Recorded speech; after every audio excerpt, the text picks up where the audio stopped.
All right, Python adventurers, welcome back to the deep dive.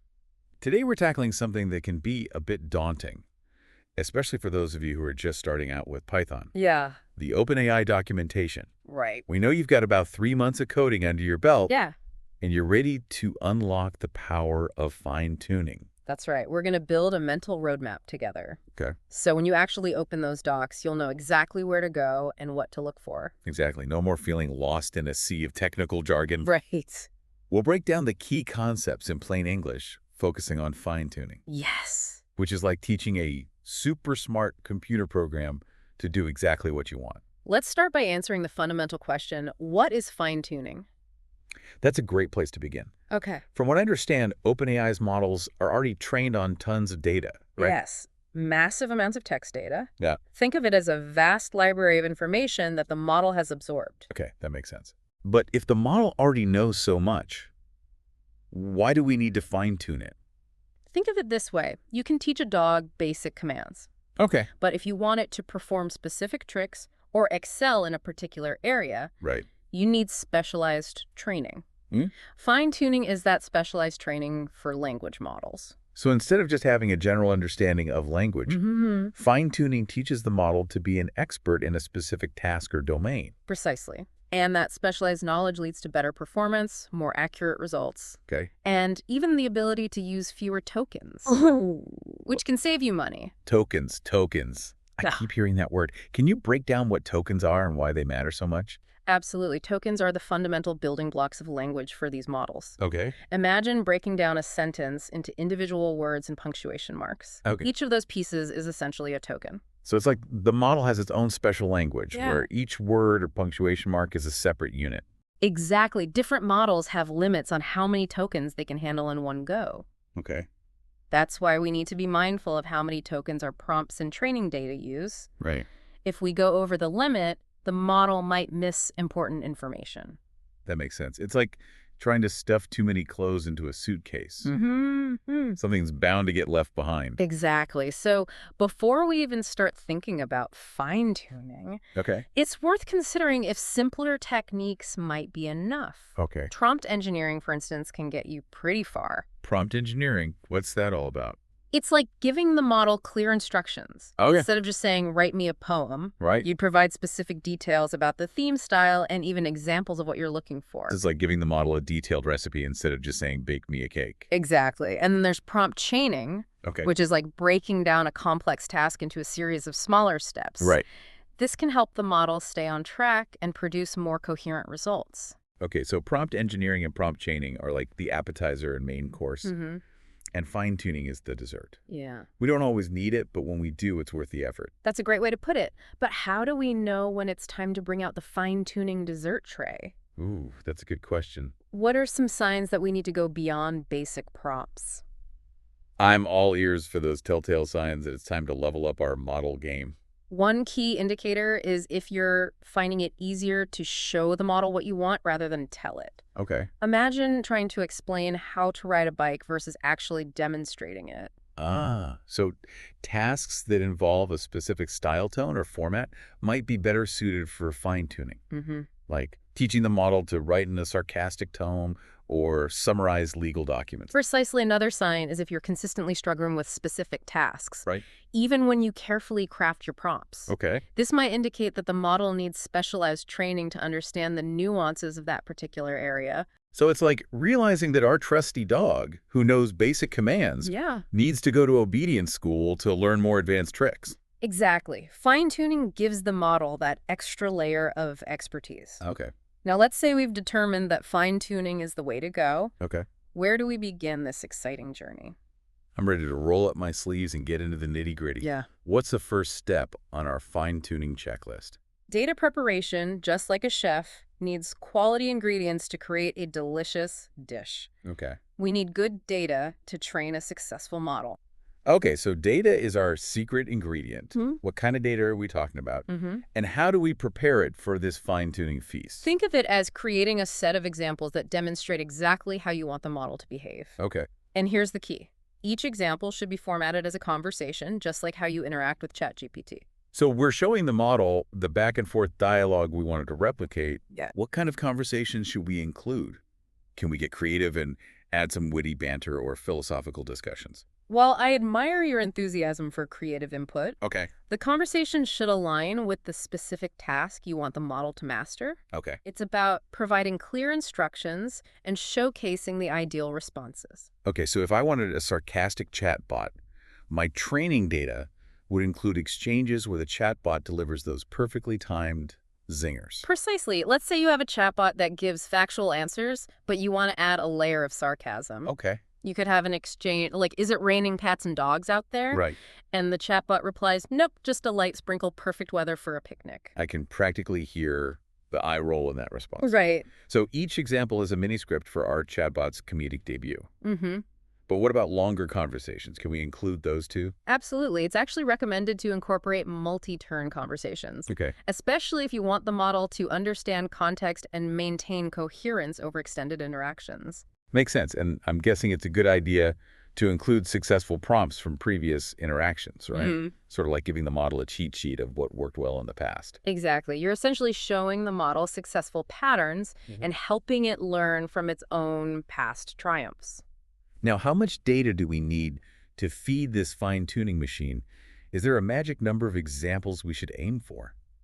The general rule is to start small and scale up based on the results the OpenAI documentation recommends, beginning with at least 10 examples. But you'll likely see better results with 50 to 100, especially for models like GPT-3.5 Turbo and GPT-4o Mini. Okay, so it's a bit of a trial and error process. Yeah, We start with a taste test and add more ingredients if needed. exactly. As you gather those examples, remember to split them into a training set and a test set. Right. This is crucial for evaluating the model's performance. So the training set is where the model learns its lines, and the test set is where it shows off its acting skills to a discerning audience. A perfect analogy. The test set helps us see how well the model applies what it's learned to new unseen data. Now we need to talk about something called token limits. Okay. This is where things can get a bit technical, but it's essential to understand. Bring on the technical details. I'm ready to dive deeper into the token pool. Remember how we talked about tokens being the individual units of language for these models? Yes. Well, each model has a limit on how many tokens it can process at once. So if we exceed the token limit, our brilliant prompts get cut off mid-sentence. That's like a digital cliffhanger. In a way, yes, the model might miss crucial information. For example, GPT 3.5 Turbo has a limit of 16,385 tokens, Wow. while GPT-4 Mini can handle up to 128,000. Wow, that's a huge difference. So how do we even know how many tokens our text is using up? Is there a secret decoder ring for this? Luckily, no OpenAI provides a tool in their cookbook to calculate token counts. Okay. This ensures your examples stay within the limits. We'll include a link to that in the show notes. Awesome. We've gathered our data, split it, and made sure everything fits within the token limits. What's next in our fine-tuning adventure?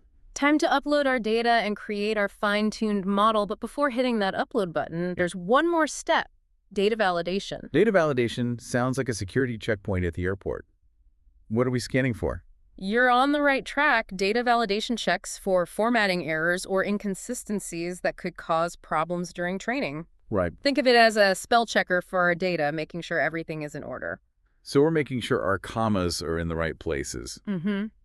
And there are no typos that could confuse the model. Exactly. Once our data passes inspection, we upload it to OpenAI using the Files API. Right. It's like sending our carefully crafted ingredients off to the bakery. All right, so we've shipped off our data. How do we actually create the fine-tuned model? Is there a big red button we press? While a big red button would be fun, Right. it's thankfully more straightforward. Yeah. We can create a fine-tuning job using the OpenAI interface or through code with their SDK. Right. Think of it as choosing between ordering a cake or baking it from scratch. Let's go with ordering for now. Okay. What does that look like in code? It's as simple as a few lines of code, Okay. where you specify the file you uploaded and the model you want to fine-tune. OpenAI often recommends starting with GPT-4 Mini, as it's a good starting point for most users. Okay, so we've hit send on our fine-tuning order. Now we just sit back, relax, and wait for our custom model to arrive, right? Maybe with some elevator music playing in the background. Well, I appreciate the imagery. Yeah. Creating a fine-tuned model does take time. It's like waiting for a cake to bake. It can take minutes or even hours, depending on the model and data size. Got it. While our model's in the oven, is there anything we can do to prepare for its grand arrival? This is a good time to think about how you'll use your fine-tuned model. Okay.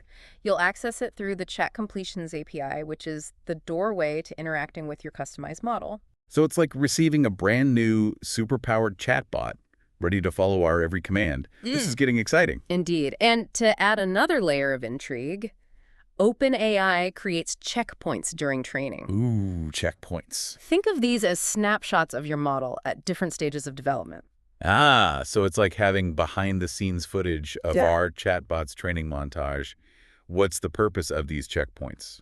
They can be valuable if your model starts to overfit the training data. Overfitting is like an actor memorizing their lines perfectly, Right. but being unable to improvise or adapt to new situations. I've definitely seen some of those overly rehearsed performances. Right. So checkpoints let us go back in time Mm-hmm. and potentially choose a more flexible version of the model. Exactly. It's like having a time machine for your model. Wow. You can access and use these checkpoints just like the final fine-tuned version. Wow. So we have a specialized model and the ability to rewind if needed. Mm-hmm.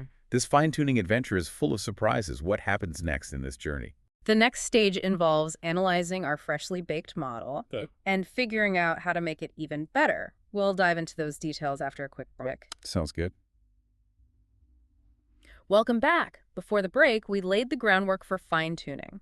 Now let's see these concepts in action. I'm ready to see how all these pieces fit together. Yeah. It's like we've gathered all the ingredients and now it's time to start cooking. A perfect analogy. Let's start with a common use case shaping the style and tone of our model's responses.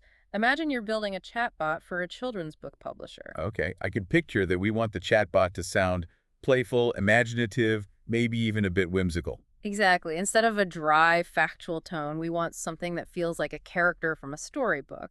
Fine-tuning can help us achieve that. So we'd train the model on examples of children's literature, fairy tales, that kind of thing. Precisely by exposing the model to this type of language, it starts to internalize those patterns and nuances. Then when a user interacts with the chatbot, the responses will naturally adopt that playful, imaginative tone. That's really cool. It's like teaching the model to speak a whole new language, not just in terms of vocabulary, but also in terms of feeling and expression. That's a great way to think about it. And the beauty of fine-tuning is that we can create models for incredibly specific niches. Shakespearean sonnets, rap lyrics, even generating code in a particular style. It's all possible. Wow. The possibilities are endless. Yeah. Okay, we've seen how fine-tuning impacts style and tone. What other practical examples can we explore? Let's look at generating structured output. Imagine needing a model that can extract key information from customer reviews and organize it neatly into a spreadsheet. So instead of just getting a block of text, we want the output to be formatted in a way that's easy to analyze and use. Exactly. With fine-tuning, we can train the model on examples where the input is a customer review and the output is a set of structured data fields, things like product name rating, pros and cons. So it's like teaching the model to read between the lines and extract the essential information, then present it in a predefined format. Precisely, this can be incredibly helpful for automating tasks like data analysis, generating reports, or even populating databases with information from unstructured text. I can see how that would be a game changer for businesses and researchers dealing with tons of text data. What other fine-tuning tricks do you have up your sleeve? Let's move into the territory of tool calling. Remember how we talked about those tools and integrations that give our models superpowers, the ability to search the web access databases or even control external devices? Oh, yes. It's like giving them access to the real world beyond just text. Exactly. With fine-tuning, we can teach our models to use these tools effectively, making them even more versatile. So instead of just passively generating text, our models can actively gather information, perform calculations, or even take actions in the real world based on our instructions. Precisely. Let's say you have a model that can access a weather API. You can fine-tune it to understand when a user's question involves weather, and then seamlessly call the API to get the latest information. That's pretty amazing. So the model becomes a proactive assistant, retrieving real-time data and incorporating it into its responses. This could be applied to so many areas, not just weather. Exactly. We're talking translation, image generation, code execution. And more fine-tuning can really unlock a new era of intelligent, interactive applications. But before we get too carried away, let's address some common questions that come up with fine-tuning. That sounds like a great idea. I'm sure our listeners are curious about some of the finer details. Yeah. What are some of the most frequent questions you encounter? One common question is, when should I use fine-tuning versus embeddings or retrieval augmented generation? It's an important one because it's about choosing the right tool for the job. So it's like standing in a well-stocked kitchen trying to decide which cooking technique will create the most delicious meal. I like that analogy. Embeddings and retrieval augmented generation work best when you have a large database of information that you want the model to consider before responding. So it's like giving the model access to a vast library and then guiding it to the specific books that are most relevant. Exactly. Fine-tuning, on the other hand, shines when you need to customize the model's behavior more deeply. It's about shaping its style tone or ability to handle specific tasks. So it's like choosing between giving the model external knowledge versus training it to develop its own internal expertise. That's a great way to put it. Sometimes you might even use a combination of these approaches for maximum effectiveness. I'm all about combining strategies. What other questions do people often ask about fine-tuning? Another one is, how do I know if my fine-tuned model is actually better than the base model? It's a natural question. We want to know if our efforts are paying off. It's like comparing a cake we baked at home to one from a professional bakery. We need a way to judge the results. Exactly. OpenAI recommends using their Evils product, which helps compare different models and assess their performance. It's like having a panel of expert judges providing objective feedback. Interesting. So we have a way to get an unbiased assessment of our model's skills. You can also generate samples from both the base model and your fine-tuned model on a test set and compare the results side by side. So it's a head-to-head competition where we see which model performs best on a set of unseen challenges. Precisely, the test set should include a variety of inputs that represent the kinds of tasks the model will encounter in real-world use. Okay, so we've covered evaluation. What other questions do you hear frequently? Here's one that often sparks curiosity. Yeah, Can I continue fine-tuning a model that has already been fine-tuned? that's an interesting question. It's like asking if we can add more layers to a cake that's already baked. You absolutely can't. You can continue fine-tuning a model that's already been trained. So it's like building upon an existing foundation, refining the model's skills and knowledge over time. Exactly. This is particularly helpful if you have new data you want the model to learn from, or if you want to fine-tune its performance for an even more specific task. It's all about continuous improvement. This opens up exciting possibilities for ongoing model development, where we can constantly refine our models as we gather more data and gain new insights. What a fascinating concept. It is now. Before we wrap up, let's address a practical question that's likely on everyone's mind. How can I estimate the cost of fine-tuning? Ah, yes. The million-dollar question, or maybe in this case, the token counting question. Fine-tuning can be powerful, but we need to be mindful of costs. Absolutely. OpenAI's pricing for fine-tuning is based on the number of tokens processed during training, and the more data we use and the more we use the model, the higher the cost. So it's like budgeting for ingredients and making sure we're not wasting any precious resources. That's a good way to think about it. There are ways to optimize costs, such as using a smaller model like GPT-4 Mini, or being selective with our training data. OpenAI even provides a formula for estimating fine-tuning costs based on factors like the model data size and training time. We'll be sure to share that formula in the show notes so our listeners can plan accordingly. So we've covered a lot of ground, from the basics of fine-tuning to practical examples and even cost considerations. It's been quite a journey. We've discussed a lot of information, so let's pause here for a moment and then come back to summarize the key takeaways and offer some final thoughts. All right, sounds good. All right, we're back, and I feel like we've covered so much ground, from the basic concepts to some really practical considerations. We have, by now, you should have a pretty good understanding of what fine-tuning is, when it's the right tool to use, and the key steps involved. Yeah, and we started with data preparation, then we explored how to analyze the model's performance. We even touched on image fine-tuning and preference optimization, which blew my mind a little bit. Those are powerful techniques, and we'll continue to see more innovation in those areas. But before we send you off to explore the OpenAI documentation, Okay. let's quickly recap the key points of our journey. I love a good recap. It's like getting a cheat sheet for the final exam. Where do we start? First and foremost, remember that fine-tuning is a way to make these powerful language models excel in specific tasks or domains. It's about taking a generalist and turning them into a specialist. Right, like taking a talented athlete and training them to become a world-class swimmer or a master chess player. Exactly. And we saw that fine-tuning offers several advantages over relying solely on prompt engineering. Yeah, it lets us train on much larger data sets, which leads to better results and a deeper understanding of the task. Plus, we can use shorter prompts, save tokens, and get faster responses. Yeah. Those are some pretty compelling benefits. They are, but we also learned that it's important to consider simpler techniques first. Right. Prompt engineering and prompt chaining can be very effective, especially when you're working with limited data or a relatively straightforward task. Right. Sometimes a well-crafted prompt is all you need. Mm-hmm. But when fine-tuning is the right approach, we need to be prepared to put in the work to get our data ready. Absolutely. Each training example should be a conversation just like how you'd interact with the model through the API. We're essentially teaching by example. Right. And don't forget about splitting our data into training and test sets.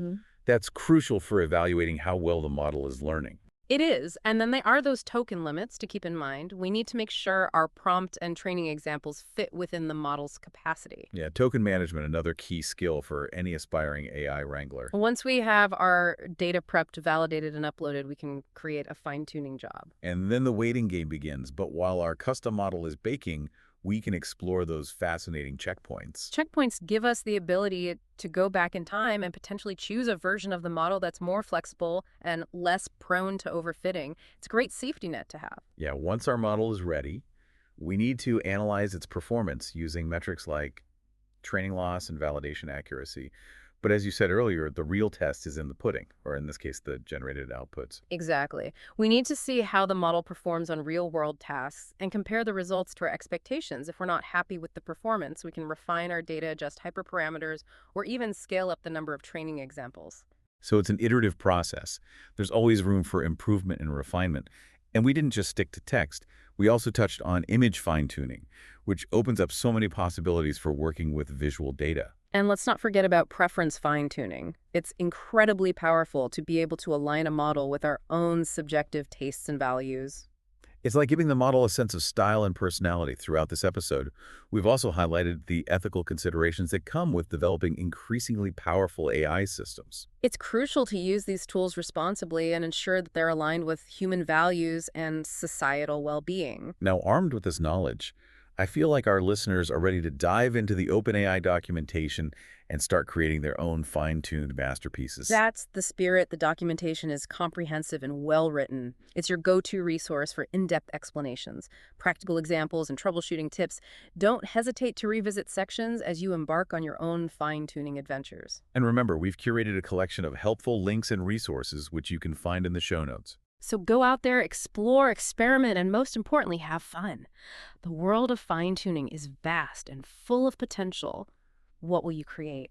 That's a wrap on our deep dive into fine-tuning. We hope you've enjoyed the journey and feel empowered to explore the endless possibilities of custom-trained language models. Until next time, keep learning, keep innovating, and keep pushing the boundaries of what's possible with AI. All right, Python fans out there, get ready, because today we're tackling the OpenAI documentation head-on. Yeah, Now, I know it can seem a bit overwhelming at first glance, especially if you're relatively new to Python. absolutely.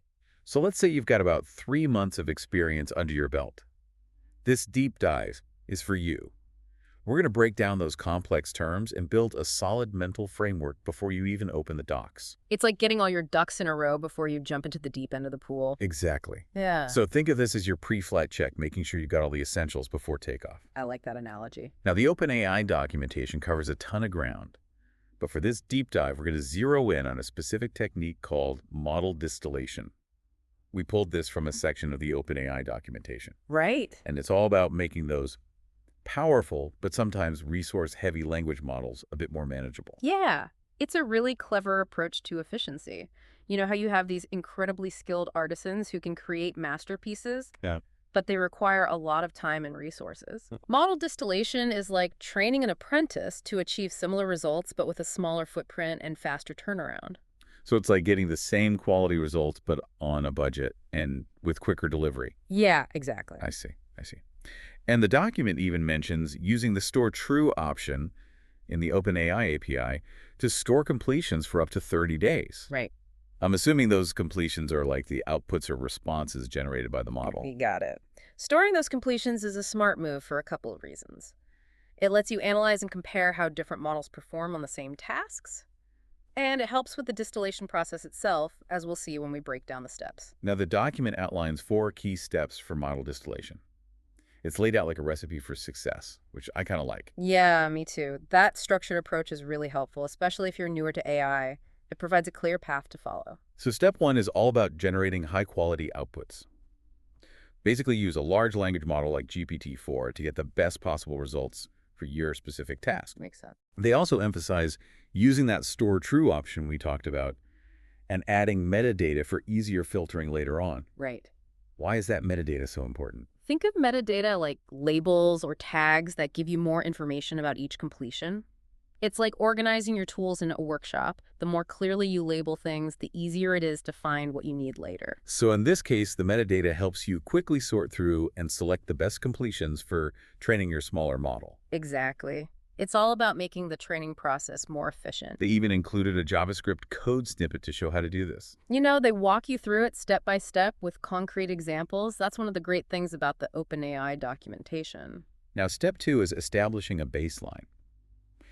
It mentions using something called OpenAI evals to compare the performance of both the larger and smaller models on those stored completions. Right. To be honest, the name OpenAI evals doesn't immediately ring a bell. What is that exactly? Don't worry if it sounds unfamiliar. Think of OpenAI evals as a set of benchmarks that let you test how well your models are doing. It's like giving them a standardized test to see where they excel and where they might need some extra help. Ah, okay.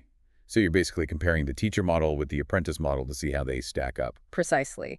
You're figuring out how much of a performance gap exists and setting a target for your distillation efforts. It's all about measuring progress. Exactly. Got it. Now, step 3 gets to the heart of the training. Creating the training data set. It says to choose the best completions from that stored set, the ones that really demonstrate the large model's capabilities, to train the smaller model. Right. It even mentions a specific smaller model, GPT-4 Mini. Is that a common model used for distillation? GPT-4 Mini, yeah. It's a popular choice because it strikes a good balance between size and performance. It's like a streamlined version of the larger GPT-4 capable of handling many tasks efficiently. So the quality and diversity of this training data are super important. It even mentions using a distill button in the OpenAI dashboard to initiate this process. Yeah, and that distill button, that's a great example of how they've streamlined the process in the OpenAI platform. They're trying to make these advanced techniques accessible, even for those who are relatively new to AI development. So what happens in the final step? Evaluating the fine-tuned model. Well, after you've trained your smaller model using those top-notch completions, it's time to put it to the test. You use OpenAI evals again to measure how well the apprentice model is performing compared to both the original larger model and its own pre-training state. So it's like checking the apprentice's work against the master's and also against their own previous abilities. Exactly. You're evaluating how effectively that knowledge transfer has taken place. And this is where the iterative nature of AI development really comes in. Iterative. So it's not just a one-and-done process. Not at all. Based on the evaluation results, you might need to adjust the training dataset, tweak some parameters, or even revisit earlier steps. It's a cycle of continuous improvement. It's like fine-tuning a musical instrument. You keep adjusting and refining until you achieve that perfect sound. Perfect analogy. And what's fascinating is that this iterative process not only helps you build better models, but it also deepens your understanding of the technology itself. It seems like this model distillation process is just one piece of the puzzle when it comes to optimizing AI models. You're right. The document hints at other optimization techniques like fine-tuning and using evals for more than just baseline comparisons. We'll definitely have to delve into those in more detail later in our deep dive. Definitely. This is all incredibly helpful. I feel like we've laid a solid foundation for understanding model distillation and how it fits into the broader world of OpenAI. I agree. And the beauty of it is that this understanding will empower you to explore the OpenAI documentation with more confidence.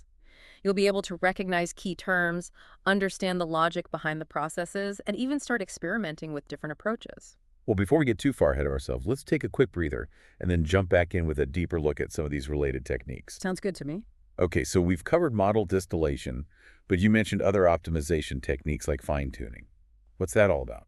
Well, think of fine-tuning as taking a highly skilled generalist and training them to become like a specialist in a particular field. Right. You're taking a pre-trained model which is already capable of a wide range of tasks, and then you refine its abilities for a very specific purpose. So if I wanted to build a chatbot that's really good at answering questions about, say, the history of classical music, Right. I could take a general language model and fine-tune it using data specifically related to classical music. Exactly. You'd essentially be giving it a crash course in musical history, training it on composers, period styles, famous works, all sorts of relevant details. So you're giving it a specialized vocabulary and knowledge base. Precisely. And that specialized knowledge allows it to perform much better on tasks related to that domain compared to a more general model. That makes sense. Now, the document also mentioned evils in the context of fine-tuning. We talked about it earlier for establishing a baseline, but it seems like it plays a role in fine-tuning as well. Yeah, it does. Just like with distillation, evils are crucial for evaluating the performance of your fine-tuned model. You use them to measure how well the model is performing on your specific task after it's been fine-tuned. So it's not just about training the model. It's about constantly testing and validating its performance. Exactly. You need to make sure your model is actually improving and achieving the results you're aiming for. It seems like both modern distillation and fine-tuning rely heavily on having high-quality data. The document emphasizes that quite a bit. Absolutely. The old adage, garbage in, garbage out, applies perfectly here. If you train your models on bad data that's inaccurate, incomplete, or biased, your models will reflect those flaws. So how can someone ensure they're using good data for their OpenAI projects? Well, there are a few key things to keep in mind. First, your data should be relevant to the task you're trying to accomplish. If you're building a chatbot for customer service, you need to train it on real customer interactions, not random conversations from social media. Data that's actually representative of the situations the model will encounter in the real world. Exactly. And it needs to be accurate and clean. No typos, inconsistencies, or missing information. It's like building a house. You wouldn't use shoddy materials if you want it to be sturdy and reliable. Data cleaning and preparation are crucial steps in the process. Absolutely. It's not just about gathering data, it's about preparing it properly for training. And the more diverse your data, the better. This means including a wide range of examples and perspectives to help your model generalize well. It seems like this idea of using high-quality, relevant data is a recurring theme throughout the OpenAI documentation. It is. Whether you're working with model distillation fine-tuning or any other AI technique, the quality of your data is paramount. It's the foundation upon which your models are built. Now, I know we've covered quite a bit about these optimization techniques, but I can't help but feel like there's so much more to explore within the OpenAI ecosystem. There is, and that's the exciting part. We've only just scratched the surface here, but hopefully this deep dive has given you the confidence and the tools to navigate the documentation with a clearer understanding. I think we've accomplished that. Our goal was to help our listeners feel more confident and less confused when approaching the OpenAI documentation, and I think we're well on our way. I agree. By understanding the basic concepts and the logic behind these techniques, you'll be better equipped to learn and experiment on your own. Speaking of experimenting, there's one more interesting idea that I wanted to touch on before we wrap things up. Oh, I'm intrigued. What is it? Well, earlier we talked about using the store true option in the OpenAI API to store those completions for 30 days. Right. It seems like a handy feature. Mm. But I'm wondering what happens to that data after those 30 days? That's a great question. And it leads us to a really important aspect of working with AI models, data retention, and privacy. So we were just talking about what happens to the data stored using that store true option after 30 days. What happens to it? Is it just deleted? Well, the specifics of data retention policies can vary, depending on the platform and the type of data being stored. But it's definitely a crucial question to consider, especially when you're dealing with potentially sensitive information. Right, because if you're building something like a chatbot that handles personal details, you want to make sure that data is handled responsibly. Exactly. It's not just about building a cool application. It's about building it ethically and responsibly. You need to be aware of data privacy regulations, best practices for data security, and how to minimize the risks associated with storing and processing sensitive information. So where can our listeners go to learn more about these data privacy and security aspects? It seems like an important area to understand, especially for beginners who might not be familiar with all the legal and ethical implications. There are some excellent resources available online, guidelines from organizations like the OpenAI itself and other AI ethics groups. A lot of this information might not be directly in the technical documentation, but it's essential knowledge for anyone building AI applications. It's like that saying, with great power comes great responsibility. We're working with powerful tools and we need to use them wisely and ethically. I couldn't agree more. And the good news is that as awareness of AI ethics grows, more and more resources and tools are becoming available to help developers build responsible AI systems. That's encouraging to hear. So as we wrap up our deep dive into the OpenAI documentation, what's the one key takeaway you want our listeners to walk away with? I'd say the most important thing is to approach this field with a sense of curiosity and a willingness to learn. The OpenAI documentation, while initially daunting, is incredibly valuable and well-structured. By understanding the core concepts, asking thoughtful questions, and being mindful of the ethical implications, you can unlock the power of these tools and build truly amazing things. Well said. To our listeners out there, we hope this deep dive has given you the confidence and the knowledge to explore the world of OpenAI with a fresh perspective. Remember, it's a journey of continuous learning, and the more you explore, the more you'll discover the incredible potential of this technology. Absolutely. And who knows, maybe one day you'll be the ones sharing your expertise and contributing to the evolution of AI. Until then, happy coding, and remember to build responsibly. That's all for this deep dive into the OpenAI documentation. We'll catch you next time on The Deep Dive. All right, Python Explorers, welcome to our deep dive into OpenAI documentation. Yeah. If you're 3 months into your Python journey, you're probably itching to build some cool stuff. Yeah, definitely. And that might lead you to the OpenAI documentation, which can seem a bit overwhelming at first. Absolutely. It's a lot to take in, Yeah. but we're here to help you create a mental map before you even open it. That's a great approach. Just like any exploration, it's much easier when you have a sense of the landscape before you dive in. Exactly.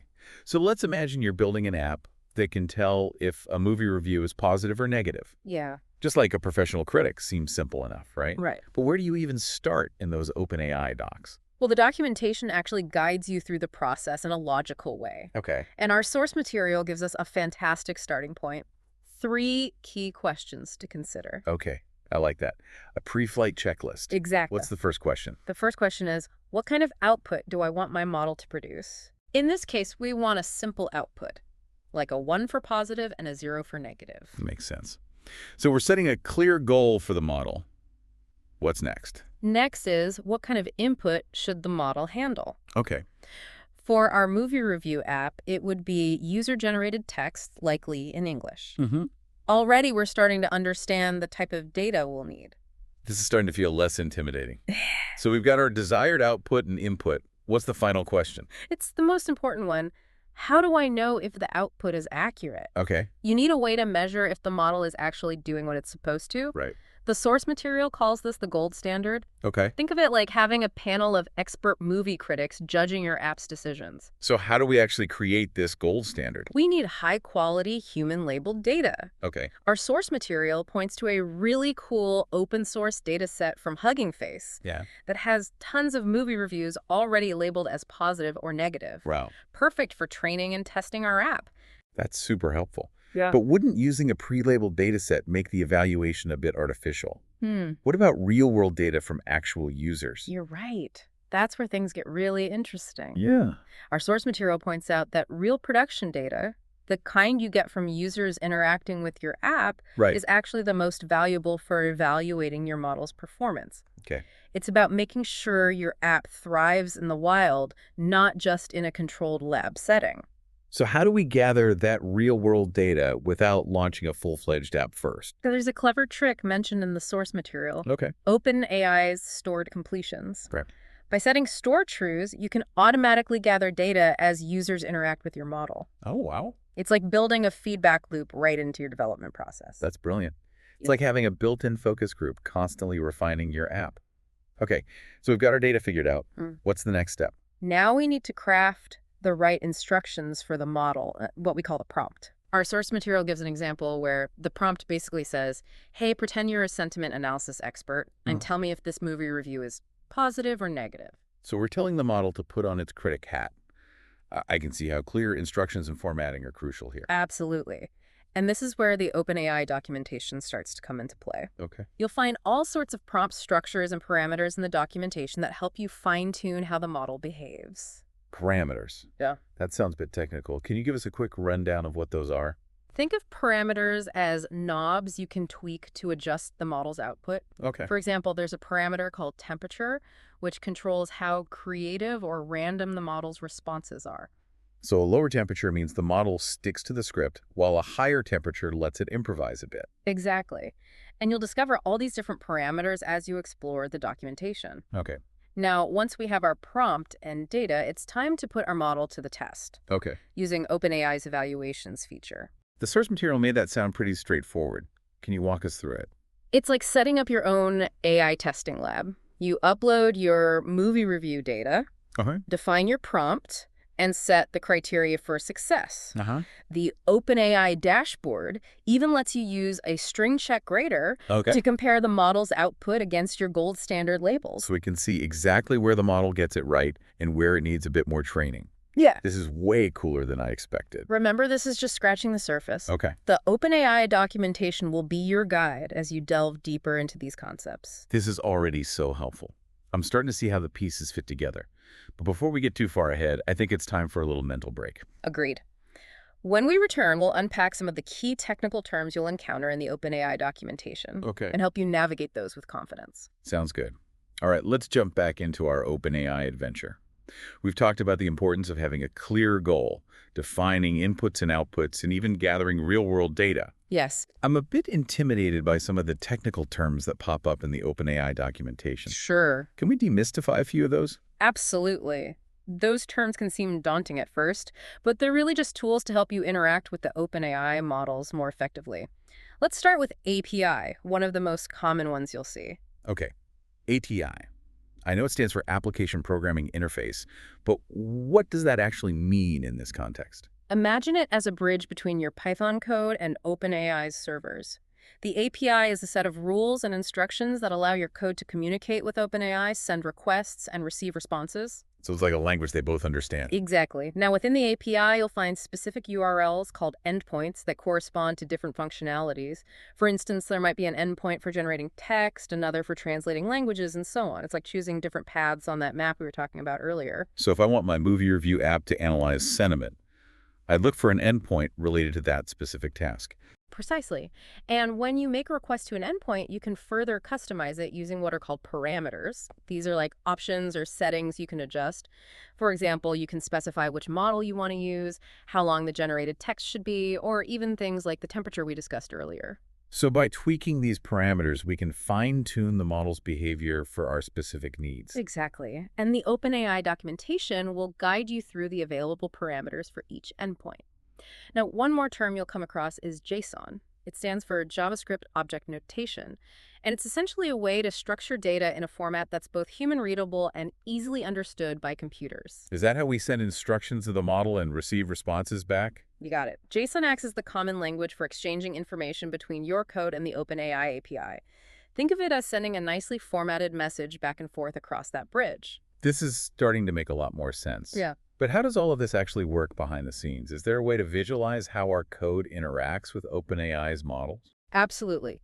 Picture this. Your Python code is on one side of that bridge we were talking about, and OpenAI's servers are on the other. Your code sends requests across the bridge in the form of API calls carrying instructions formatted in JSON. Okay, so the requests are like messages traveling from my code to OpenAI. What happens on the other side? On OpenAI's side, these requests are received and processed by their powerful AI models. Think of these models as the brains of the operation trained on massive amounts of data to perform specific tasks. So it's like our code is sending a question to these AI brains, and they're using their knowledge to generate a response. That's a great way to think about it. And once the AI model has processed the request, it sends a response back across the bridge, also formatted in JSON, carrying the results you requested. It's like receiving an answer back from the AI brains delivered right back to our code. This mental image of a bridge and AI brains really helps demystify the whole process. Visualization is key. And remember, the OpenAI documentation often provides diagrams and explanations to help you understand this architecture in more detail. Now, are you ready for some practical tips on navigating the documentation itself? Definitely. It still feels a bit overwhelming, but I'm feeling more confident now that I understand the basic terminology and how things work behind the scenes. One of the best features of the OpenAI documentation is the search functionality. If you're looking for specific information, don't hesitate to use the search bar. It can save you a lot of time and effort. I'm a big fan of searching, especially when I'm feeling lost in a sea of information. What other tips do you have? Another tip is to pay close attention to the code examples provided throughout the documentation. They're like mini tutorials that demonstrate how to implement specific features or concepts using the API. Don't be afraid to copy and paste those code snippets into your own projects and experiment with them. That's a great idea. I learn best by doing so. Those examples will be super helpful. Exactly. Hands-on learning is key. And if you ever get stuck, don't hesitate to reach out to the OpenAI community. There are forums and online communities where you can ask questions and get help from other developers. It's like having a network of AI mentors ready to assist you. It's really encouraging to know that there's a supportive community out there. I'm starting to feel like I can actually tackle these docs without getting completely lost. You absolutely can. And remember, approach the documentation with a sense of curiosity and exploration. It's not just a dry technical manual. It's a gateway to incredible AI possibilities. Take your time, browse different sections, experiment with code examples, and don't be afraid to ask questions. This has been so insightful. It feels like we've been given a map, a compass, and a team of experienced explorers to guide us through the world of OpenAI. But before we get too carried away with our AI adventures, let's pause for a moment and gather our thoughts. Agreed. When we return, we'll wrap up our deep dive with some final thoughts and encouragements to help you unlock the full power of OpenAI's documentation and embark on your AI journey with confidence. Welcome back. I don't know about you, but after that breakdown, I feel a lot more prepared to tackle the OpenAI documentation. That's the feeling we want you to have. It's all about breaking down complex information into manageable pieces and focusing on what's relevant to your goals.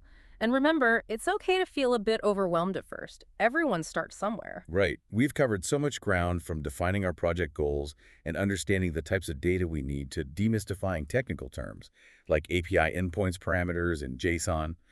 Plus, we even visualize the whole process of our code interacting with OpenAI's models. And let's not forget those practical tips for navigating the documentation itself.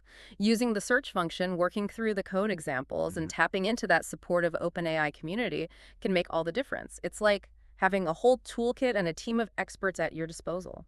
Speaking of that toolkit, you mentioned that the documentation is constantly evolving along with OpenAI's innovations.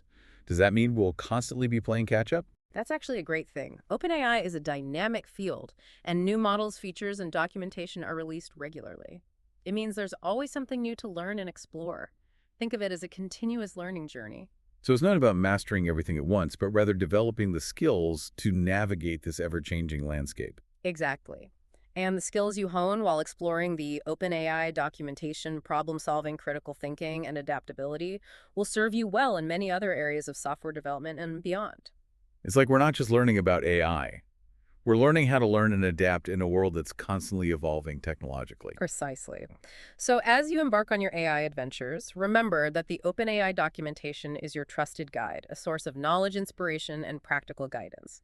And it's more accessible than you might think, especially with the foundation we've built today. It feels empowering to know that we have the tools and resources to explore these powerful technologies and build innovative applications. Remember that movie review app we imagined? Oh. Now I can actually see myself building it, analyzing tweets, product reviews. The possibilities seem endless. That's the spirit. Go forth and explore the OpenAI documentation with newfound confidence. Experiment, build, and don't be afraid to make mistakes along the way. Yeah. And remember, we're here to cheer you on every step of the way. That's a wrap on our deep dive into the OpenAI documentation. We hope you're leaving with a clearer understanding, a sense of excitement, and a whole lot less intimidation. To all our budding Python developers out there, happy coding, and may your AI journeys be filled with exciting discoveries and groundbreaking creations. And to our listeners, thank you for joining us on this deep dive. Until next time, keep learning, keep exploring, and keep pushing the boundaries of what's possible. All right, hey everyone, are you ready to really unlock the OpenAI documentation? Yeah, I know documentation can be a little, intimidating. Oh yeah, Especially when you're just getting started. when you're starting out and you've only been coding Python for like 3 months. Yeah, for sure. Which is kind of who we're talking to today. Exactly. So if that's you, welcome. We're going to deep dive into a really specific part of the OpenAI documentation that I think will really help you. Yeah, and I think honestly, approaching the documentation with a plan can really make all the difference. Totally. And so hopefully today we can help you build that plan so that you can go in with confidence. Yeah, and not be confused and give up. Exactly. I have done many times. Yeah. So we're going to be focusing on the batch API today. Yes, the batch API, it's a super powerful tool that lets you send multiple requests to OpenAI all at once. Yeah, think of it this way. It's like sending a whole stack of postcards instead of making a separate phone call for each one. Right, exactly. Much more efficient. Way more efficient. And there are like 3 big advantages that it has. And the first one is cost. Yes. Cost efficiency. It's like 50% cheaper. 50% cheaper than the regular APIs. So like your OpenAI credits are going to go way further, Yeah. especially when you're just starting out and like experimenting and you don't want to blow through your credits. Yeah. The second big thing is that the rate limits are higher. Much higher. So you know how like sometimes OpenAI will be like, whoa, slow down. You're making too many requests. Yeah, you're hitting the limit. Right. Well, with the batch API, you get way more headroom, so you can process a lot more data. Yeah. And the third thing is that it's got faster completion times. Yes. Most batches are going to finish processing within 24 hours, and a lot of times it's even faster. So like imagine you set it up right before you go to bed, Right. and you wake up and all the data's there. It's like a little elf working overnight for you. You don't have to like babysit your code. Yeah, exactly. So that's like a quick overview. Yeah. Yeah, I think now we're ready to actually dive into how it works. Yeah, so like how do we use this thing? Yeah, and we're going to break it down step by step. Yeah.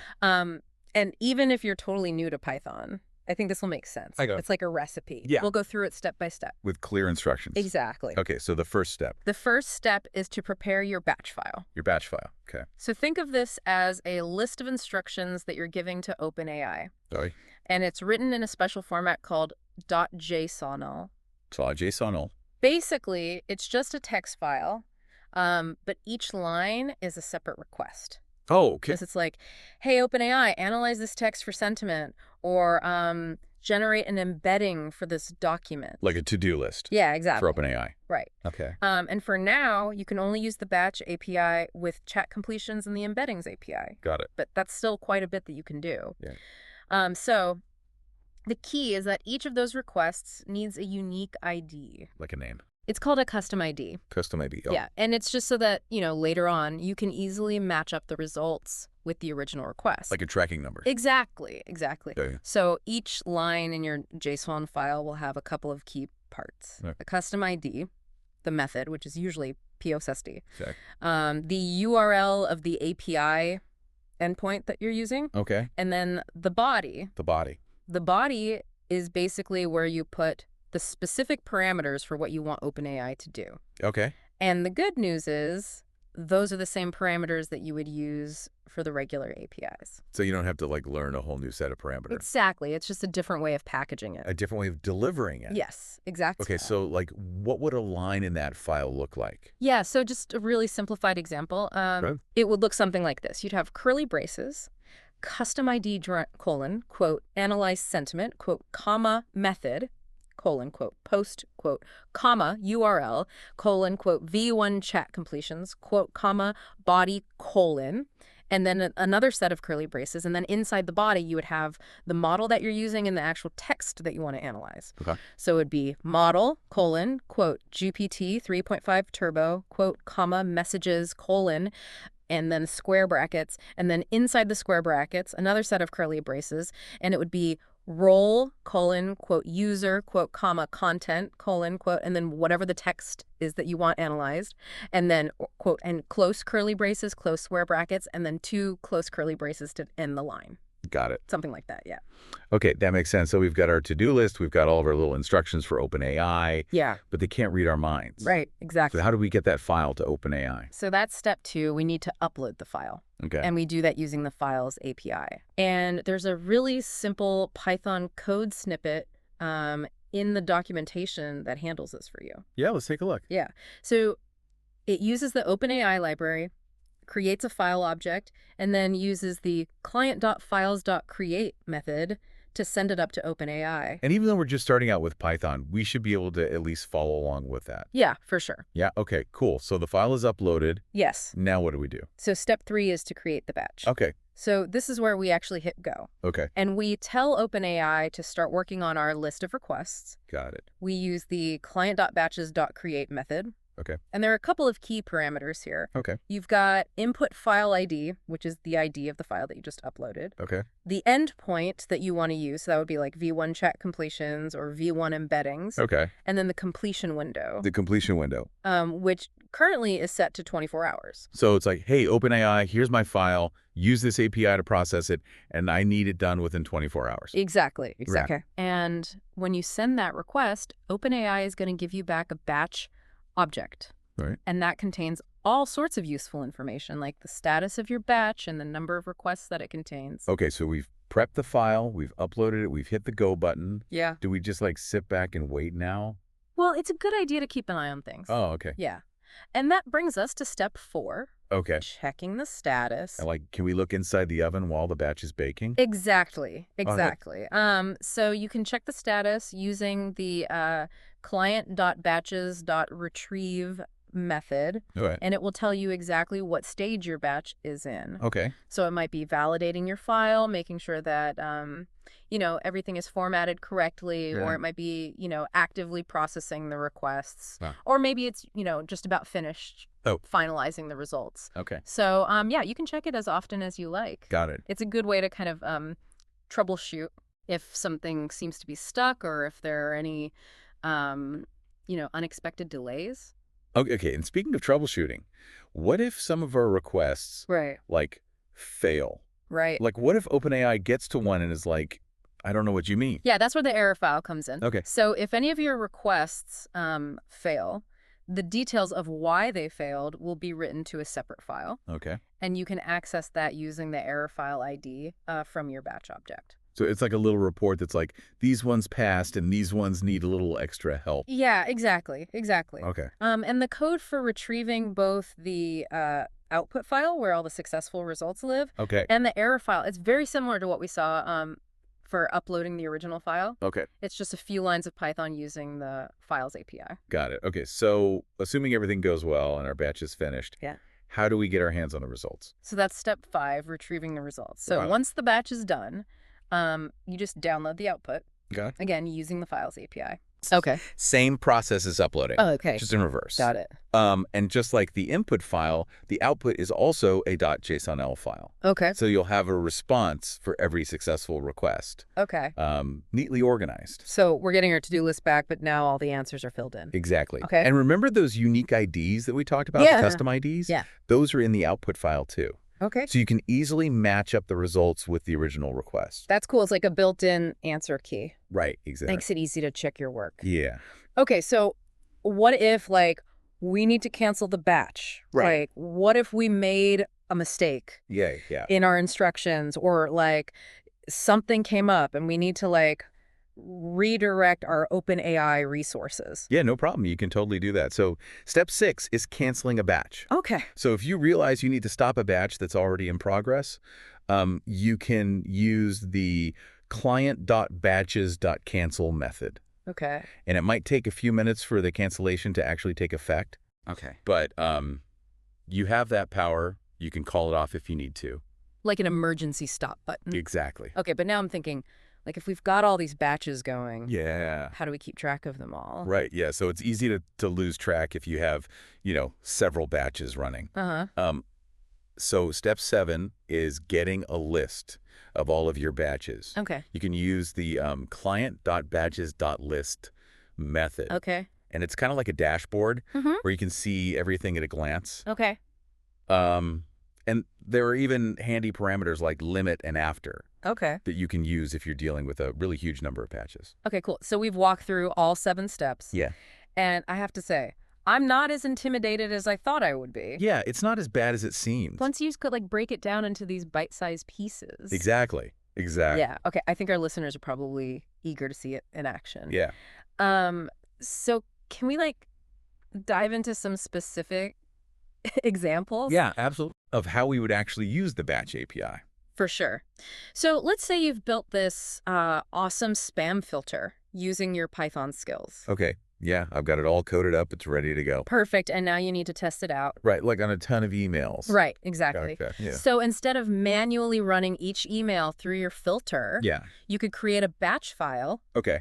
where each line is a request to analyze a different email. Oh, okay. You upload the file, create the batch, and then boom, OpenAI does its magic. So it's like I can go to sleep Okay. and OpenAI is sorting through all these emails? Exactly, while you're sleeping. Okay. No more manual testing. I like that. What about other types of analysis? I'm really interested in sentiment analysis, Sentiment analysis, perfect. figuring out how people feel about things. Yeah, Yeah. that's a great use case for the batch API. Okay. So let's say you want to analyze thousands of social media posts Okay. to figure out how people feel about your company's latest product. You could use the Batch API to easily process all those posts. Even if it's like a huge And then if amount. it's a massive data set, Okay. no problem. So I don't have to worry about hitting those rate limits. Exactly. Okay, cool. Um, I've also been hearing a lot about these recommendation systems. Yeah. Like how Netflix suggests movies Right? or Amazon suggests products. Mm-hmm. Could I use the Batch API to build something like that? Absolutely. So recommendation systems often rely on embeddings, Settings, okay. which are basically these numerical representations of text, Okay. and they capture the meaning and relationships between words. Okay. And the Batch API can help you generate embeddings for all of your documents, Okay. which is a crucial step in building these systems. So, like, if I had all of the documents, like, let's say from my company's internal knowledge base, Right. I could use the Batch API to, like, analyze all of those Yeah. and then build a system that would recommend articles to people Exactly. based on what they're searching for. Right. Right. Based on their query. Okay. That's pretty powerful. Yeah. Seems like this could really change the game for anyone who's working with, like, a lot of data. Yeah. Big data sets, complex tasks. The Batch API is a great tool. Okay, cool. But I do want to just remind everyone that even though it has higher rate limits, Yeah. it still has limits. It does. There are restrictions on, how many requests you can put in a single batch Okay. and the size of your file. Okay, so don't go too crazy. Exactly. And what about that batch expiration thing? Right. So most batches will finish within 24 hours, Okay. but there is a slight chance that it might expire if it takes longer than that. Okay. And if that happens, any unfinished requests will be canceled. Okay, but it would still get the results for the stuff that did finish. Exactly. Yeah. Okay, so it's not a total disaster, And a total disaster. but something to be aware of. Yes. Okay, so where can people go to find more detailed examples in code? I would definitely recommend checking out the OpenAI cookbook. It's got lots of practical use cases, All right. code snippets, showing how to use the Batch API for different tasks. Perfect. So it sounds like we have everything we need I think so. to go forth and conquer the OpenAI documentation Yes. Go forth and conquer those large data sets. and not be intimidated. Exactly. Awesome. Well, thanks for taking us on this deep dive, Yeah, happy to help. and we'll see you next time. See you next time. All right, Python adventurers. Let's embark on a deep dive today into OpenAI documentation. It can be a little daunting sometimes, can't it? Yeah, for sure. And we know our listeners are about 3 months into their Python journey, so we're here to help navigate these waters. Exactly, giving you that clear mental roadmap. Yeah, so you can explore the documentation confidently and really harness that power of OpenAI. That's the goal. Before we get lost in the technical jargon, though, I am really curious about how OpenAI helps us create these prompts and schemas. It all seems a little magical. It might feel that way, but there's a method to the magic. Okay. OpenAI provides tools like the Generate button in the playground, and that really helps to simplify these tasks. Think of prompts as the instructions that you give to the model, No. and schemas as the blueprint for the results that you want. Okay, that makes sense. But I've heard these terms meta prompts and schemas thrown around, and they sound pretty intimidating to a newbie like me. Don't worry, they're not as scary as they sound. Okay, good. Imagine you're asking a chef to prepare a dish. If you want it prepared just right, you'd give them very specific instructions. Yeah, I would tell them exactly what ingredients to use and how to cook them. Exactly. Meta prompts are like those detailed instructions for the OpenAI model. They guide it using best practices to produce that desired output. Okay. So instead of just asking for a summary, a well-crafted meta prompt might tell the model to focus on specific themes or maintain a certain tone. So it's not just about what you want, but how you want it done. Precisely. Okay. And OpenAI tailors these meta prompts to different types of output.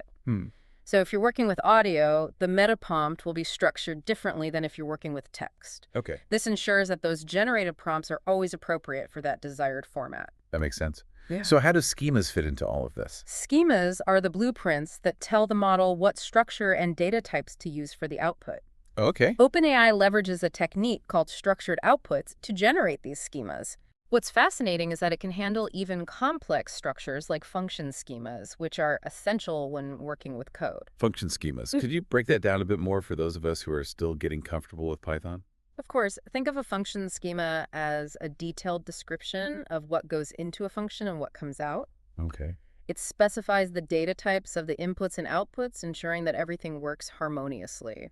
So it's like a set of rules that the function has to follow. Exactly. Mm. And structured outputs has two modes, strict true and strict false. Okay. They both use the same underlying model, but the strict mode guarantees the output adheres perfectly to the schema. Uh-huh. It's like having a very precise blueprint that can't be deviated from. That sounds useful, but maybe a bit limiting. You're right, there are trade-offs. Okay. Strict mode ensures consistency and reliability, but it might not be suitable for every situation. Right. The false mode provides more flexibility, allowing for variations within the schema. So you choose the mode based on how much control you need over the output. Exactly. But here's where it gets really interesting. OpenAI actually uses strict mode to generate the schemas for strict mode. Wait, how does that work? It seems like a paradox. It's a clever workaround. They've created something called a pseudo-meta schema, Okay. which defines the rules for creating schemas within strict mode. Hmm. Think of it as a special set of instructions that work outside the usual limitations. Okay, my brain is doing some gymnastics here, but I think I'm starting to see the law. So, even with all these complex terms, it seems like the core idea is to provide clear instructions and define the structure of what we want OpenAI to generate. Absolutely. And that's a key takeaway as you start exploring the OpenAI documentation. Okay. Even when you encounter more complex concepts, remember that it all comes back to those fundamental principles, clear instructions, and well-defined output structures. That's reassuring to hear now that we've laid this foundation. Mm-hmm. I feel a bit more prepared to tackle the documentation head on. Excellent to help you navigate. Let's provide a quick overview of where to find key information. You'll discover a dedicated section on prompt engineering best practices that dive deeper into creating effective instructions, building upon what we've discussed about meta prompts. That's fantastic. Are there any particular sections or pages you recommend for someone at my level just starting out with Python? Definitely the Quickstart tutorial is a great place to begin. After that, I'd suggest exploring the guides section, especially the one on fine-tuning. Got it. These will give you a solid grasp of the fundamental concepts and practical applications. I'm already feeling more confident knowing where to look and what to focus on. But before we dive into the documentation, let's take a moment to process all this information and come back refreshed and ready for more. Sounds good. We'll be back shortly to continue our journey into the world of OpenAI. Welcome back. I trust you're ready to delve deeper into those nuances of the OpenAI documentation. Absolutely. That overview really helped me wrap my head around some of those core concepts. I'm eager to see how they play out in practice. Excellent. As you explore the documentation, you'll notice that OpenAI emphasizes a concept we touched upon earlier, reasoning before conclusions. Right. I remember that from our talk about meta prompts, but how does that actually work? It sounds a bit like a philosophy rather than a technical instruction. It's both, actually. By encouraging the model to think step by step and explain its reasoning, we can reduce the chances of it jumping to inaccurate conclusions. Okay. It's like ensuring the model shows its work just like you would in a math problem. So instead of just spitting out an answer, the model needs to explain how it got there. Exactly. For instance, let's say you want the model to summarize a news article. Okay. A simple prompt might just ask for a summary. However, a meta prompt incorporating reasoning before conclusions could instruct the model to first identify the key facts, then analyze the relationships between them, and finally synthesize a concise summary based on its analysis. So it's like breaking down the task into smaller logical steps. This way, we can see the model's thought process and make sure it's on the right track. Precisely, this approach not only improves the accuracy of the output, but also makes it more transparent and understandable. This is incredibly valuable, especially when working with complex tasks. That makes a lot of sense. But wouldn't forcing the model to explain every single step make it slower and less efficient? It's a valid concern, however. The benefits of accuracy and transparency often outweigh that slight increase in processing time. Yeah. Remember, we're aiming for quality over speed, especially when dealing with intricate problems. Right. Plus, OpenAI is constantly working on optimizing its models, so this trade-off becomes less significant over time. So it's about finding that sweet spot between speed and accuracy. This reasoning before conclusions concept really highlights how OpenAI emphasizes a thoughtful approach to problem solving, even within the technical realm. Absolutely. And this approach is reflected in how OpenAI structures its prompts. You'll see sections like steps and output format where you can provide detailed instructions and expectations, Okay. facilitating that clear communication channel with the model. That reminds me of something we discussed earlier, few-shot examples. How do they fit into this framework? Few-shot learning is a powerful technique that complements reasoning before conclusions. It's like giving the model a few practice rounds before the main event. So, By providing concrete examples of that desired output, you guide the model's understanding and set it up for success. so if I wanted the model to write a poem in a specific style, I could provide it with a couple of examples of poems in that style beforehand. Precisely, these examples act as a reference point, showing the model those nuances and characteristics you're looking for. It's a way of fine-tuning its understanding without having to provide massive amounts of training data. I'm starting to see how all these pieces fit together: metaprompts, schemas, reasoning before conclusions. Few-shot learning. It's like building a toolkit for effective communication with the OpenAI models. That's a great analogy, and once you grasp these core concepts, the documentation becomes much less daunting. You begin to recognize the patterns and understand the logic behind OpenAI's approach. It's like having a decoder ring for the world of AI. Huh. Suddenly, these technical terms and concepts start to make sense. Exactly. And as you continue exploring the documentation, don't hesitate to experiment and try things out in the playground. That's where you can get a hands-on feel for how these concepts work in practice. Great advice. Yeah. I'm already feeling more empowered to dive in and start tinkering. But before I do, I have one more burning question. We've been talking about how OpenAI uses these advanced techniques. But how does it actually generate these meta prompts and schemas in the first place? Is there some super intelligent AI behind the scenes? That's a fantastic question, and it gets to the heart of OpenAI's architecture. Remember the two approaches we discussed at the beginning, metaprompts and schemas? Yeah. Well, OpenAI utilizes these same approaches to generate the metaprompts and schemas themselves. Wait, so it's using meta prompts to generate meta prompts? That's a bit mind-boggling. It might seem like a paradox, but it's a testament to the power of these techniques. OpenAI has developed a sophisticated system where it can leverage its own models to create those instructions and structures needed for other models. Wow, that's really impressive. It sounds like AI building AI. In a way it is, and it highlights the potential of these technologies to automate and enhance various processes, even in the realm of AI development itself. This is definitely giving me a whole new appreciation for the complexity and ingenuity behind OpenAI. I feel like we've only scratched the surface, but I think it's time to let all this information sink in for a bit. A wise decision will return shortly to wrap up our deep dive into the OpenAI documentation. Stay tuned. All right, we're back, and my head is buzzing with all these OpenAI insights. It's quite a journey into the world of AI, isn't it? But there's one more fascinating detail I want to share, especially since you're focused on Python. Oh, I'm all ears. Lay it on me. Recall our discussion about OpenAI using strict mode to generate schemas for strict mode itself. Yes, and how they use that ingenious pseudo-meta schema to pull it off. Precisely, the model they use for the schema generation process is called GPT-4o Mini. GPT-4o Mini, is that like a miniature version of the main model? It's a more compact and efficient model specifically designed for tasks like schema generation. And here's why this is relevant to you as a budding Python programmer. We've been exploring these complex concepts and terms, but the underlying process GPT-4o Mini utilizes is all about creating clear and concise instructions, much like what you do when you write Python code. So even though it sounds like something out of a sci-fi movie at its core, it's still about logic and structure, just like programming. Exactly. That's a really empowering realization. The skills you're honing as a Python programmer are directly transferable to understanding and working with OpenAI's more advanced features. You're not just learning a programming language, you're developing a way of thinking that's applicable to AI as well. That's such a cool way to look at it. It's like everything we've been learning is coming full circle. That's the magic of knowledge. The more you learn, the more connections you make now. With a solid understanding of metaprompt schemas and how OpenAI structures its documentation, you're well equipped to navigate the world of AI. I started this deep dive feeling intimidated, but now I feel a sense of excitement. I'm ready to dive into the documentation and start experimenting. That's the spirit, remember. The OpenAI documentation is your ally. It's packed with valuable information and insights. Don't hesitate to explore, play with examples, and most importantly, have fun with it. To recap for our listeners, metaprompts guide the model schemas, define the output structure, and understanding these concepts unlock the incredible power of OpenAI. And as you continue your AI journey, ponder this. How might this new understanding of metaprompts and schemas influence your approach to problem solving with code even beyond OpenAI? That's a great question to consider. It seems like the possibilities are endless. Thanks for guiding us through this deep dive. It's been enlightening.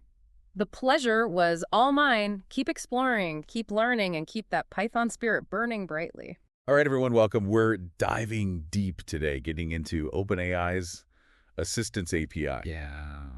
And I know opening up brand new documentation, it can be like super intimidating, right? It can be a lot. Especially, for those of you out there who have maybe 3 months of Python, something like that, under your belt. Yeah, for sure. So we're going to try to do something kind of different today. We want to actually help you build like a mental map of this API Yeah. before you even really open the docs. Before you get in there and get overwhelmed by all the different classes and all the details. Exactly.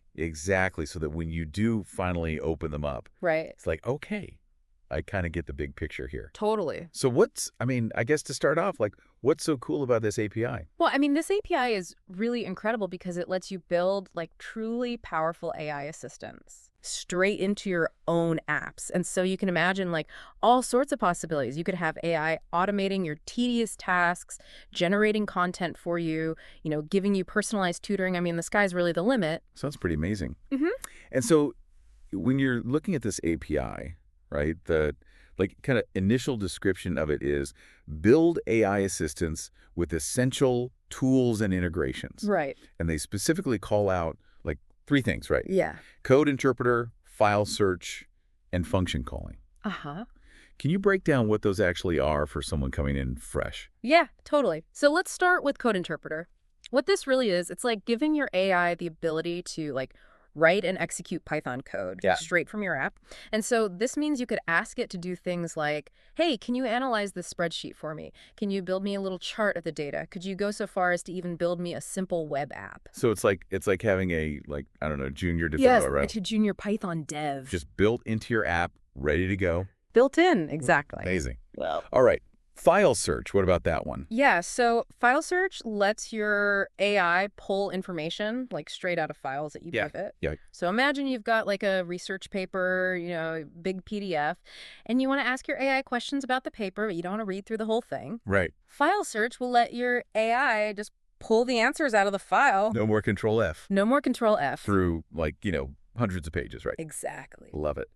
Okay, function calling. So we got the AI writing code, we got it reading our files. Right. What's function calling bring to the party? So function calling that's how you connect your AI to the outside world, right? So it's how you connect to like external APIs, maybe you have your own custom code that you've written and you want to let the AI access that. So let's say you're building, I don't know, like an e-commerce site. Right. And someone asks, hey, do you have the blue widget in stock? The AI could use function calling to talk to your inventory database and see if that's actually in stock and even process the order all through natural language. That's cool. So we're not limited to just what's like baked into this API. Yeah. We can connect it to like other things that already exist. Right. It's extensible, right? Very cool. You can add functionality however you need. Okay, so that's like what they can do. Right. But how does this all actually work? Uh-huh. So in the documentation, there's a section, how assistants work. And there's 4 key steps. Right. And they talk about, like, there's this extra layer of control. Yeah. I'm like, what does that even mean? Right. So what that means is you, as the developer, you get to define the instructions that shape, like, the personality and capabilities of this assistant. Okay. So you're not just stuck with like a general language model. You can actually give it a persona. So maybe you want an assistant that's really formal and informative, kind of like, a helpful librarian. Or maybe you want one that's more casual and playful, maybe more like, a witty sidekick. Okay. And so you define all of that up front. So it's like we're choosing the persona for the assistant. Yeah, exactly. To fit our application. I like that. Totally. Okay, cool. So then step 2 of how this all works, it goes back to those like tools we talked about, the code interpreter, the file search, all that. Right. And what's interesting here is they say an assistant can actually access multiple tools at the same time. Exactly. And that's where the power comes in. It's not just like, okay, I can do this one thing, then I can do this other thing. Right. I can do them all at once and I can actually combine them together in like really cool ways. Okay, give me an example. Like, how does that actually like play out in practice? Sure. So let's go back to that e-commerce example, right? Someone says, hey, do you have the blue widget in stock? Right. So maybe the AI first uses file search, checks the product catalog, sees, okay, yeah, the blue widget exists. Right. Then it uses function calling to talk to the inventory database, get the real-time stock information, and then It could even use Code Interpreter to like generate a nice visual response Got it. that has like, a picture of the product, the details, and the stock availability. So it's not one tool at a time. Yeah. It's combining them together. It's all together in one beautiful, Amazing. seamless interaction. Yep. Cool. Okay, step 3 here of how assistants work. Uh-huh. They talk about these things called threads. Yes. What in the world are threads? Okay, so a thread, just think about it like a text message conversation. Okay. Right. It's storing the entire history of what the user has said and what the assistant has said back to them. Got it. And this history is like super important because it gives the assistant context. Right. But language models, they have memory limits, right? They can't remember everything from a like super long conversation. Right. Exactly. So that's where threads are really smart. They cleverly manage how much context the model has access to so they can focus on the most relevant parts of the conversation, even if things get really long. Okay, but what happens if, like, you're having this conversation, right? You're talking about, I don't know, the weather. Right. And then all of a sudden, I switch gears completely. Mm-hmm. I start asking about, I don't know, stock prices or something. Yeah. Does the thread restart? So that's a great question. And actually, you as the developer get to decide that. Oh, So you can choose to start a new thread for every topic, or you can have the assistant kind of maintain one continuous conversation, okay. maybe trying to like awkwardly connect the dots between threads. Got it. It all depends on like how you want your assistant to interact. I see. So lots of flexibility there. Yeah, lots of flexibility. Okay. And then finally, step 4, Uh-huh. it's all about files. Yep. How assistants can, like, interact with file. So files are really like the knowledge base that Yeah. you're giving to your assistant. And they can be any kind of file. It could be text documents, it could be spreadsheets, it could be images, audio files, it could be anything.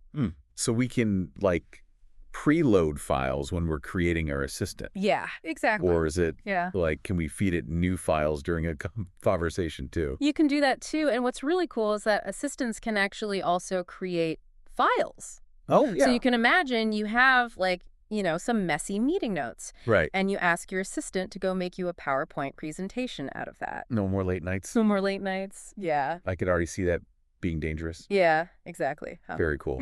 Okay, so we've talked about the 4 steps of how assistants work, Mhm. but then there's also this last, like, section in the docs, and it's about these different objects. Right.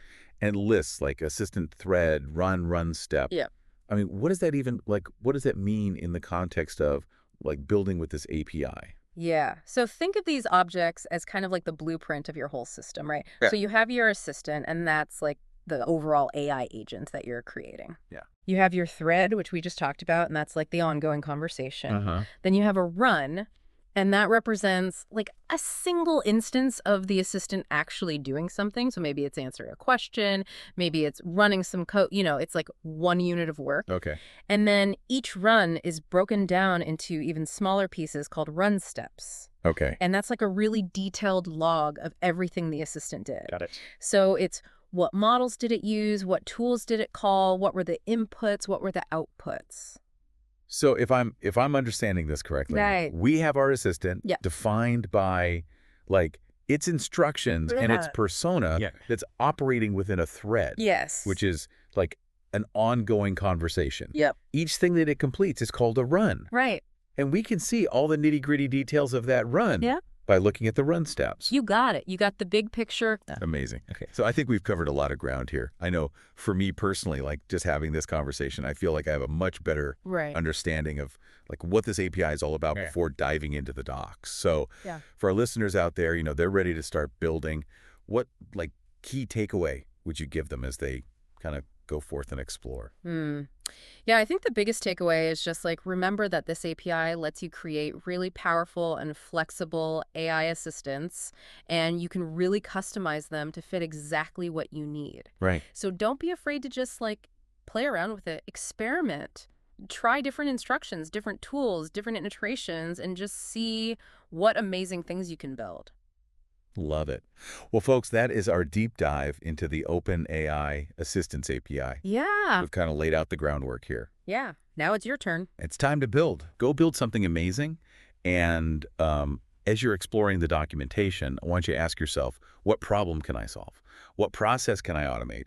And what really cool, unique AI assistant can I bring to life? Have fun with it. Thanks for joining us. Thanks, everyone. All right, Python adventurers, let's dive into this world of OpenAI. Sounds good. We know you're about 3 months into your Python journey, so we're going to keep that in mind as we're going through this. And today, we're tackling the Assistance API. Okay.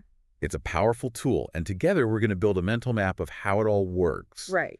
Before you even open the official documentation. That's a great approach. Yeah. The OpenAI documentation can be a bit dense, especially for someone just starting out. For sure. So let's focus on the Assistance API Quickstart Guide. Okay. Think of it as your foundation for building amazing AI assistants that can understand and respond to your requests. So to simplify things, the Assistance API is all about creating AI helpers that can handle different tasks using cool tools and models. You got it. Right. The Quick Start Guide breaks down the process into a clear flow, and that's what we'll follow today. Perfect. Okay. I see the guide mentions creating an assistant first. Yeah. What exactly does that mean in the OpenAI world? Think of it as creating the blueprint for your AI. Okay. You're essentially defining its personality and capabilities. So is it like giving it a brain and a set of instructions? That's a good way to put it. Okay. You decide which OpenAI model it uses, like choosing its processing power. Right. And you give it specific instructions on how to behave and respond. Okay. You even get to decide what tools it can access to complete tasks. Interesting. Yeah. The guide uses a math tutor example. Right. Can you break that down for someone with my level of Python experience? Absolutely. Right. The math tutor is a simple assistant designed to help with, well, math problems. Makes sense. Yeah. The code defines the math tutor with specific instructions to act like a tutor. Okay. The key here is that it's given access to the code interpreter tool. This tool lets the assistant write and run code to actually solve the math problems. Wow. That's pretty impressive. Yeah. So if I ask it to solve a problem, it's not just giving me a textbook answer. Right. It's actually figuring it out step by step. Precisely. It's like having a mini programmer working behind the scenes to crunch the numbers for you. Okay, that's super cool. Yeah. But how do we actually communicate with this math tutor assistant? Right. The guide mentions threads and messages. Yeah. And I'm a bit confused about what those are. Good question. Okay. Threads are essentially conversations between you and the assistant. Okay. Imagine each back and forth exchange as a message added to that conversation thread. Ah, that makes sense. Yeah. So I ask a question, that's a message. Right. The assistant replies, that's another message. Yeah. All within the same thread. Exactly. Okay. It's a very logical structure, and OpenAI handles all the complexities of managing these threads, even if they get really long with tons of messages. So OpenAI keeps track of the entire conversation. That's right. That's a relief. I wouldn't want to manage that myself. Yeah. Now, let's say I type in a question. Okay. What happens when I hit enter? Well, think of it like placing an order at a restaurant. Your question is the order, and when you hit enter, you send it to the kitchen, which is the assistant in this case. So the assistant gets my message, and then what does it start cooking up a response? Exactly. Okay. The model you chose for your assistant, remember, that determines its brain power, uses the instructions you provided, and any available tools to understand your message and generate a response. Okay. This response then appears as a new message in the thread. Starting to feel a lot less intimidating. Good. The guide also mentioned streaming capabilities.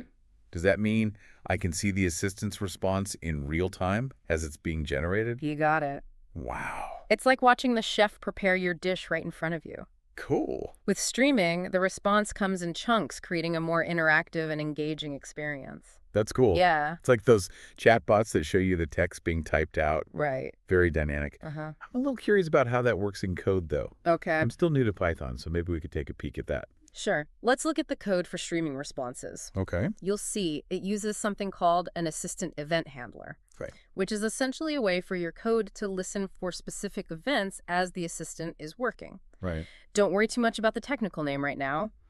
The important thing is that it allows you to react to what the assistant is doing in real time. So it's like having a backstage pass to the whole process. Yeah, you could say that. What kind of events would we be listening for? Well, there are events like onTextCreated and onTextDelta. Okay. onTextCreated signals the start of a new message, and onTextDelta lets you handle updates to the message as they happen. Gotcha.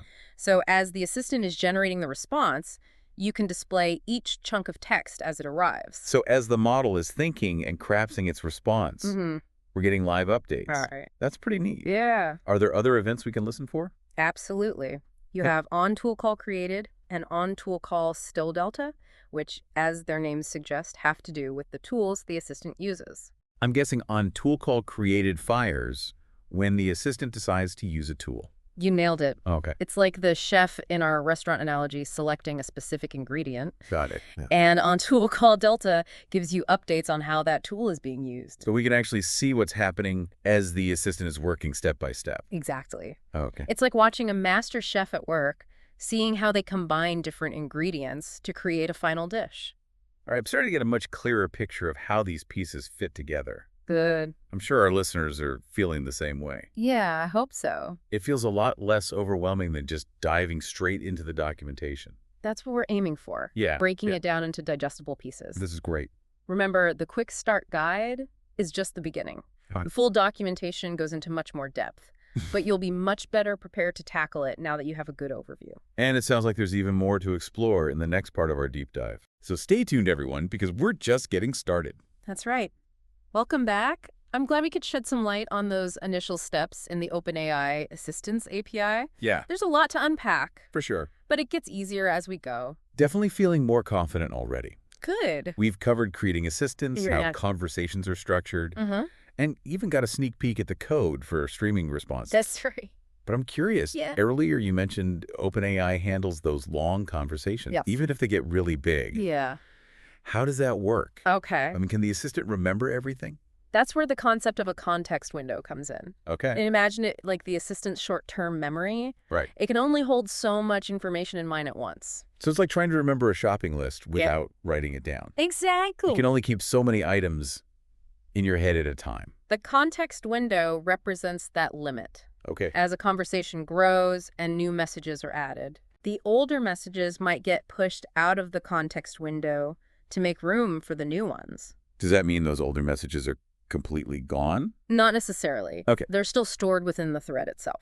Gotcha. But the assistant might not actively consider them when generating a response. Okay. It's like having a filing cabinet. You can retrieve older information if needed, but you don't have everything spread out on your desk at once. Makes sense. Right. So it's all about managing information efficiently. Uh-huh. This is great to know because I was worried about keeping track of all that myself. Don't worry, OpenAI handles all of that behind the scenes. That's one of the benefits of using the Assistance API. Okay. It takes care of these complexities so you can focus on the bigger picture. Okay, good to know. Yeah. Now, something else that caught my eye in the guide Okay. was the mention of tools.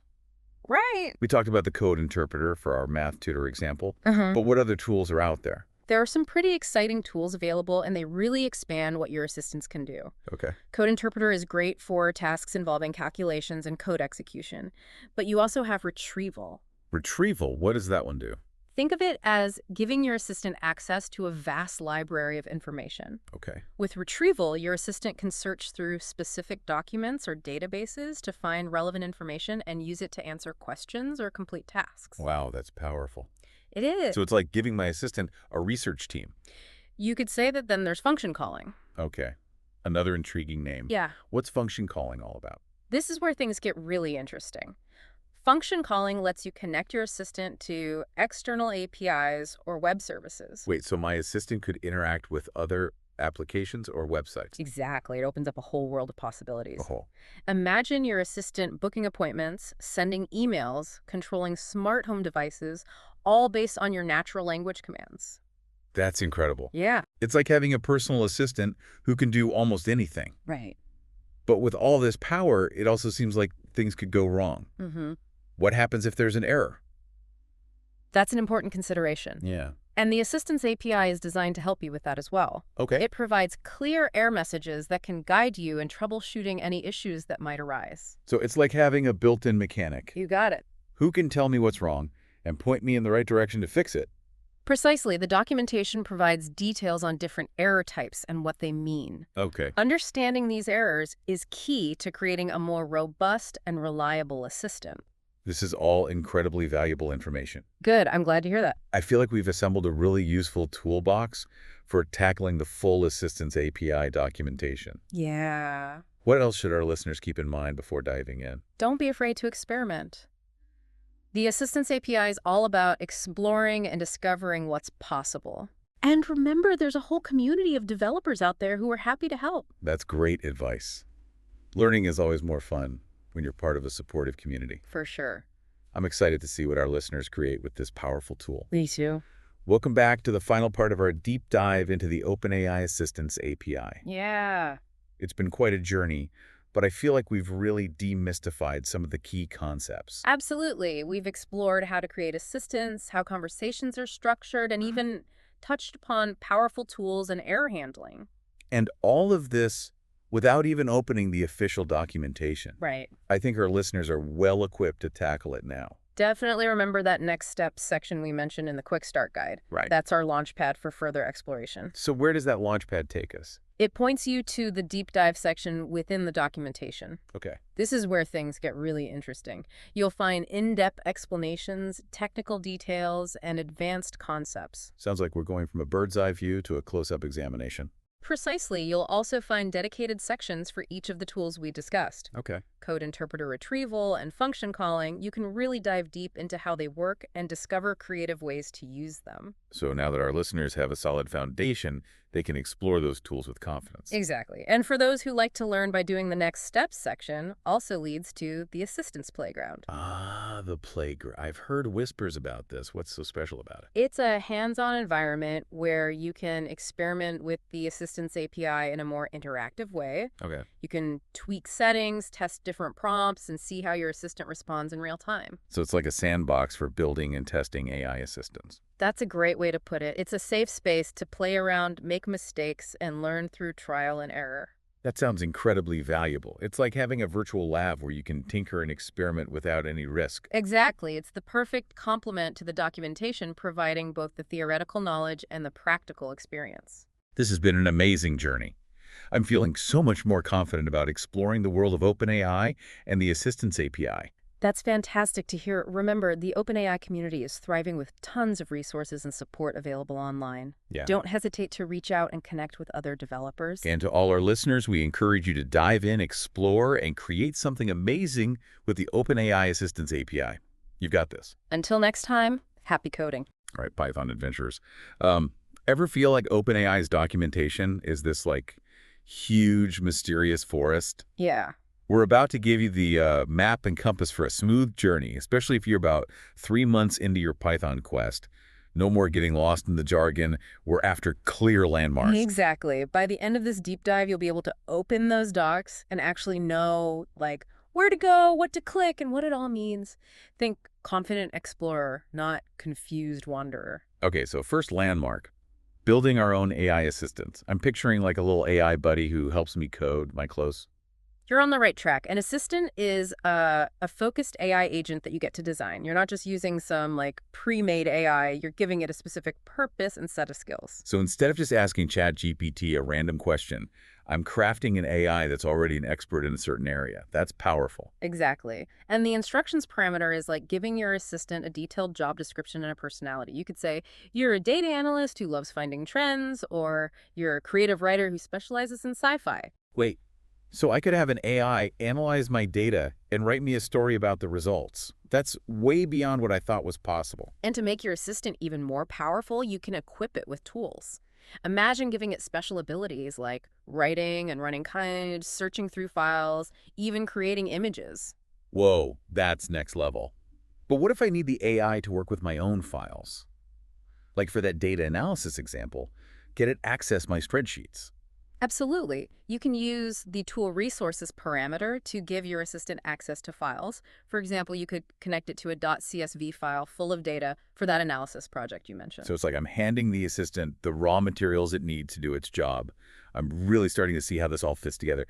But with all this power, there must be some limits. Of course, there are limits on how many tools you can give your assistant and the size of the files it can access. This is partly to keep things running smoothly and prevent any overloads. Think of it as safety measures built into the system.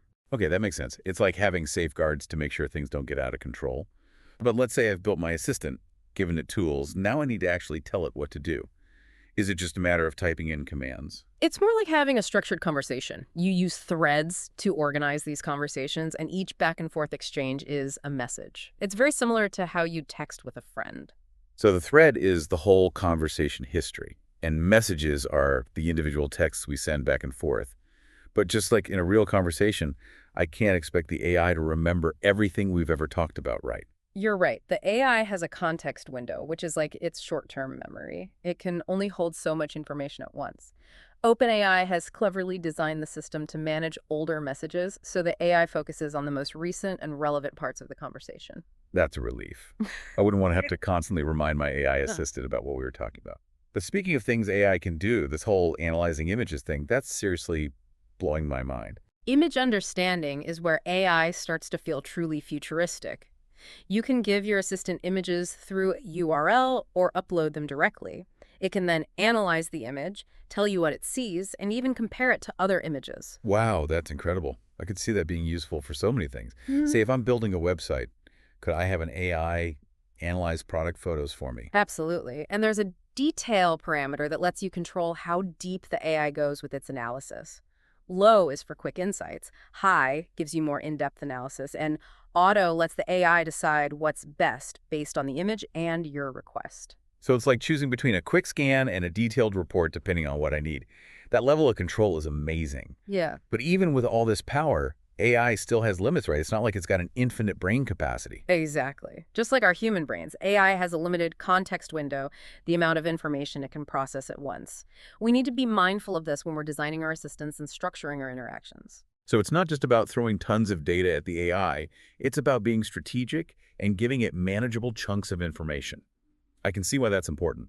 There are a couple of key parameters to keep in mind here: max prompt tokens and max completion tokens. These basically limit how long your prompts and the AI's responses can be in terms of tokens, which are the units of language the AI understands. Okay, so it's like setting a word limit for both me and the AI to keep things efficient.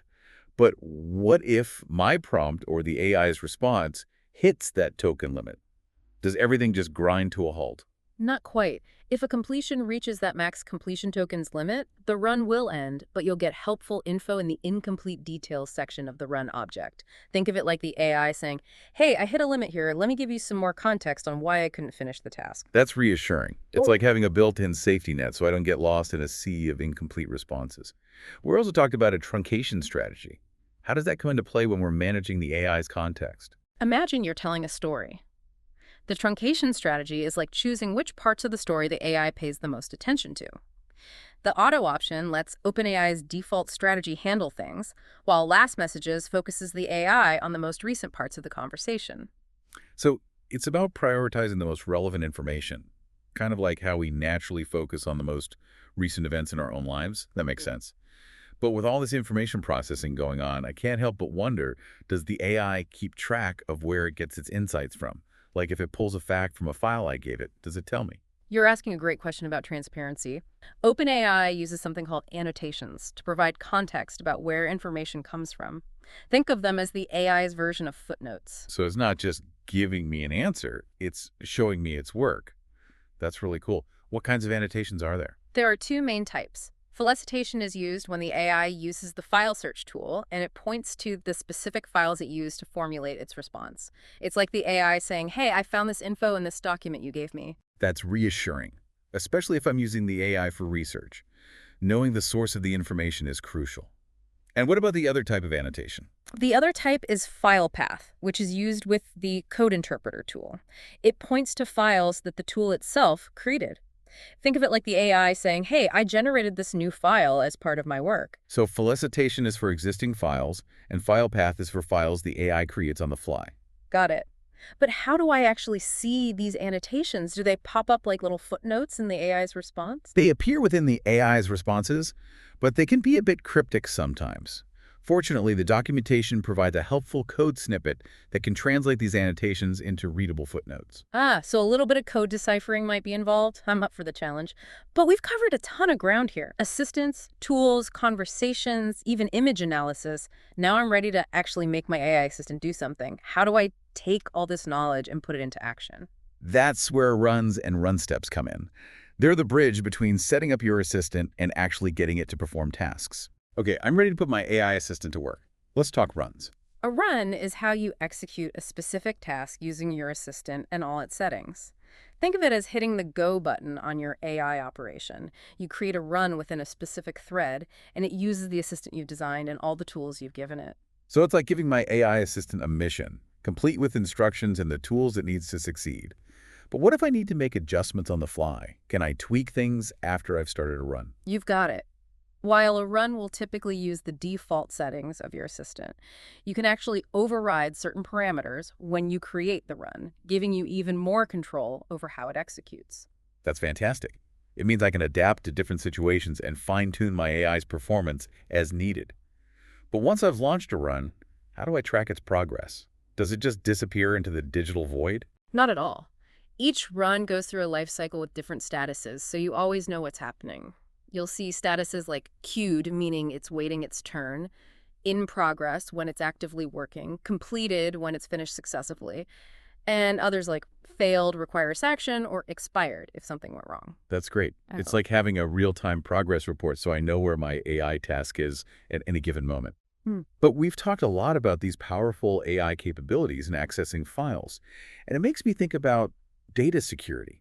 How do we ensure that all this sensitive information stays protected? You're absolutely right to raise that concern. Data security is paramount. Before we go any further, it's crucial to understand how OpenAI handles data and what steps you can take to keep your information secure. Okay, I'm all ears. Data security is definitely a top priority for me. Currently, resources like your assistants, threads, messages, and any data stores you create are all scoped to the project they're created in. This means anyone with API keys for that project can access that information. So it's like having a shared workspace where everyone with the key can see and potentially modify everything. That sounds a bit risky. That's why OpenAI emphasizes the importance of data access control.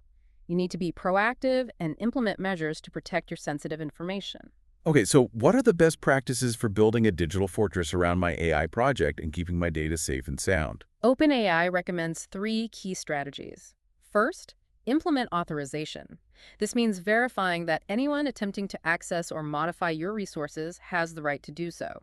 You can achieve this by storing object IDs, which are unique identifiers for your resources in a database, and checking those permissions before granting access. So it's like having a digital bouncer at the door of my AI project, checking credentials before letting anyone in. I like it. What about the second strategy? Second, restrict API key access. API keys are like master keys to your AI kingdom. Carefully consider who in your organization needs access to these keys. Regularly audit your list of users and revoke access for anyone who no longer needs it. Remember, API keys grant a wide range of permissions, including reading and modifying your data. That's a good point. I wouldn't want to give out master keys to just anyone. So we've got authorization and API key control. What's the third strategy for keeping our data secure? The third strategy is creating separate accounts or projects for different applications. This helps isolate your data and prevent unauthorized access across multiple projects. It's like having separate departments within your AI organization, each with its own security protocols. That makes a lot of sense. It's all about creating layers of protection to ensure our data stays safe and sound. Precisely. OpenAI takes security very seriously, and implementing these practices will help you stay in control of your data and avoid any potential risks. That's reassuring to hear. Knowing that these safeguards are in place gives me a lot more confidence in using OpenAI's powerful tools. And remember, the OpenAI documentation provides detailed guidance on implementing these security practices. It's always there as a resource to help you protect your valuable information. Okay, so we've covered a lot of ground here. We've talked about assistants, tools, conversations, image understanding, and even data security. My brain is buzzing with possibilities. But I have a feeling this is just the tip of the iceberg, right? You're absolutely right. We've laid a solid foundation, but there's so much more to explore. The OpenAI documentation is a vast and constantly evolving resource, and we've only just scratched the surface. Well, I'm definitely ready to dive deeper. But before we go any further, let's take a moment to recap what we've learned so far. What are the key takeaways our listeners should keep in mind? Great idea. First and foremost, you can create your own custom AI assistants tailored to your specific needs and equipped with powerful tools. You're not just using pre-made AI, you're building and shaping it to fit your unique projects. It's like having a team of AI specialists at your fingertips, ready to tackle any challenge you throw at them. What else should our listeners remember? Remember the importance of structuring your conversations with AI. Threads and messages provide a framework for clear and meaningful interactions, and it's crucial to be mindful of the AI's context window. Don't overload it with too much information at once. It's like having a well-organized chat with your AI, ensuring that it understands exactly what you need. Any other key points to emphasize? Absolutely. Image understanding opens up a whole new world of possibilities, allowing your AI to analyze images and provide insights that would be impossible for humans to glean at a glance. And don't forget the detail parameter, which lets you control the depth of the AI's analysis. It's like giving your AI a pair of superpowered eyes that can see details and patterns that we might miss. Amazing. Anything else we should recap? Last but certainly not least, always prioritize data security. Implement authorization, restrict API key access, and consider creating separate accounts to protect your sensitive information. It's like building a digital fortress around your AI project, keeping your data safe and sound. With these key takeaways in mind, you're well on your way to mastering the OpenAI documentation and harnessing the power of this incredible technology. This has been an incredible journey so far, but I have a feeling our listeners are eager to delve even deeper into the world of OpenAI. What are some resources or next steps they can explore to continue their AI adventures? The OpenAI documentation itself is a treasure trove of information constantly being updated with new features and examples. And don't underestimate the power of their community forum, where you can connect with other developers, ask questions, and share your experiences. It's like having a whole team of AI enthusiasts ready to help you along the way. It's a fantastic resource. And speaking of community, OpenAI also hosts workshops and webinars that can provide more in-depth guidance on specific topics. Plus, there's nothing quite like hands-on experience. Absolutely. Experimentation is key. The best way to truly grasp OpenAI's capabilities is to jump in, start building, and see what amazing things you can create. It's like having a digital playground where you can explore, innovate, and push the boundaries of what's possible with AI. Okay, I'm getting seriously excited about all the possibilities.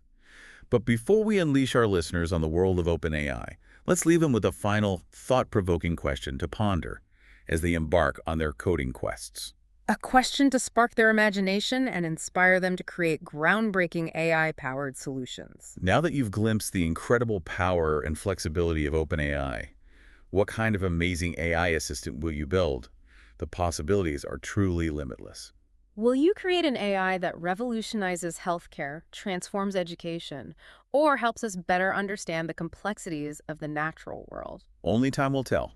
But one thing's for sure, the future of AI is incredibly bright, and it's being shaped by brilliant minds like yours. And remember, if you ever feel lost or need guidance, the OpenAI community is always there to support you. So go forth, intrepid coders, and build the AI-powered future you've always dreamed of. And in the meantime, keep exploring, keep learning, and keep pushing the boundaries of what's possible with AI. That's a great call to action. I'm feeling inspired already. But before we wrap up, there's one more area of the OpenAI documentation that we should touch on. We've talked about giving our assistants access to files, but what about storing and managing larger amounts of data? That's where vector databases come into play, right? You're spot on. Vector databases are a powerful tool for working with large data sets in OpenAI. Imagine you're building an AI assistant that needs to access a vast library of text documents, code snippets, or even images. A vector database is designed to store and search this kind of data efficiently. So instead of just giving my assistant a handful of files, I can give it access to a whole library of information. That sounds incredibly useful, especially for AI applications that deal with a lot of data. Exactly. And the way it works is fascinating. Each piece of data in the database is converted into a vector, which is like a mathematical representation of its meaning or content. These vectors are then stored in a way that allows for fast and accurate similarity searches. Okay, so it's not just about keywords. It's about understanding the underlying meaning of the data. That's pretty impressive. But how does this actually work in practice? How do I use a vector database with my AI assistant? OpenAI provides a tool called embeddings that you can use to generate these vector representations of your data. You can then store these embeddings in a vector database, and when you need to search for similar items, you simply generate an embedding for your search query and compare it to the embeddings in the database. So it's like translating my data and my search queries into a language that the AI understands. And the vector database acts like a super fast translator, helping me find the most relevant information in a massive data set. That's a great way to think about it. And one of the most common applications for vector databases is in building retrieval augmented generation, array systems. Array systems. Okay, I'm intrigued. What are those all about? Imagine you're asking your AI assistant a question like, what are the latest advancements in renewable energy? A traditional AI model might try to answer this question based solely on its internal knowledge, which could be limited or outdated. So it's like asking your AI assistant a trivia question, And it might not have the most up-to-date information. I can see where this is going. Exactly. A RAG system, on the other hand, would first consult a vector database containing a vast collection of articles, research papers, and other relevant documents. It would use embeddings to find the most relevant information from this external knowledge base and then incorporate those insights into its response. That's brilliant. So it's not just relying on its internal knowledge, it's actively searching for the most up-to-date and relevant information to provide the best possible answer. It's like giving my AI assistant a research team. You got it. Our RAG systems are a powerful way to enhance the capabilities of AI assistants, especially when you need them to provide accurate and comprehensive answers based on a vast and constantly evolving body of knowledge. This is opening up a whole new world of possibilities for AI applications. I'm already thinking about how I could use RAG systems to build even more powerful and insightful AI assistants. But before we get too carried away, we should probably remind our listeners that there are some practical considerations when working with vector databases, right? Absolutely. Just like any powerful tool, vector databases come with their own set of challenges and considerations. For example, you need to carefully choose the right vector database for your specific needs, as they can vary in terms of features, performance, and cost. So it's not a one-size-fits-all solution. I imagine there are different vector databases optimized for different types of data and use cases. You're exactly right. Some vector databases are designed for handling massive amounts of text data, while others might be better suited for storing and searching images or audio. It's important to do your research and choose a database that aligns with your project requirements. That makes sense. It's like choosing the right tool for the job. You wouldn't use a hammer to screw in a light bulb. Are there any other practical considerations we should mention? Another key consideration is data preparation. Before you can store your data in a vector database, you need to convert it into a format that the database can understand. This often involves cleaning, transforming, and embedding your data, which can be a time-consuming process, especially if you're dealing with large data sets. So it's not just about throwing raw data into the database. You need to make sure it's properly prepared and formatted first. That sounds like a crucial step in ensuring the accuracy and efficiency of your vector database. Absolutely. And don't forget about ongoing maintenance. Vector databases require regular updates, monitoring, and optimization to ensure they continue to perform well as your data grows and your needs evolve. It's like tending to a garden. You need to water it, weed it, and prune it regularly to keep it healthy and thriving. Okay, so we've talked about the power of vector databases, the amazing capabilities of RZ systems, and some of the practical considerations involved in using these tools. What else should our listeners know as they explore the world of OpenAI and vector databases? One of the most exciting developments in this space is the emergence of open-source vector database solutions. These open-source tools are often free to use and offer a high degree of flexibility and customization, making them an attractive option for developers who want more control over their data infrastructure. Open source solutions. That sounds fantastic. It means developers have more choices and can tailor their vector database to their specific needs. Are there any specific open source vector databases you'd recommend our listeners check out? There are several great options available, and the best choice for you will depend on your specific requirements. But a couple of popular and well-regarded open-source vector databases are Pinecone and Weaviate. They both offer powerful features, active communities, and comprehensive documentation to help you get started. Pinecone and Weaviate. I'll definitely add those to my list of resources to explore. Thanks for the recommendations. This whole conversation about vector databases has been incredibly insightful. I'm starting to see how these tools can take AI applications to a whole new level. I agree. Vector databases are a game changer for AI development, and as the technology continues to evolve, we can expect to see even more innovative and powerful applications emerge. That's a great call to action. I'm already feeling inspired to dive in and start building. But before we wrap up this deep dive, I want to thank you for sharing your expertise with us. It's been an absolute pleasure learning from you. The pleasure was all mine. I always enjoy talking about AI, and I'm thrilled that we could share some insights with our listeners today. And to our listeners, thank you for joining us on this journey into the world of OpenAI. We hope you found this deep dive informative and inspiring. Absolutely. And remember, the world of AI is constantly evolving, so keep exploring, keep experimenting, and keep pushing the boundaries of what's possible. And don't forget to check out the show notes for links to all the resources we talked about. The OpenAI documentation, those open source vector databases, and some inspiring examples of AI projects that are already making a difference. Until next time, keep diving deep and exploring the amazing world of AI. All right, so Have you ever opened up some technical documentation and kind of felt like you were staring into this like giant abyss? Yeah. I know I do. Yeah. And so today, we're going to tackle something pretty big, the OpenAI documentation. Oh, wow. Yeah, and specifically for those of you out there who have maybe about 3 months of Python experience, Okay. and we're gonna try to take all that confusion that you might feel when you open up the OpenAI documentation Yeah. and turn it into confidence, Okay, I like it. and give you kind of a roadmap so you know where to go in the documentation to find the things that you're looking for. Yeah.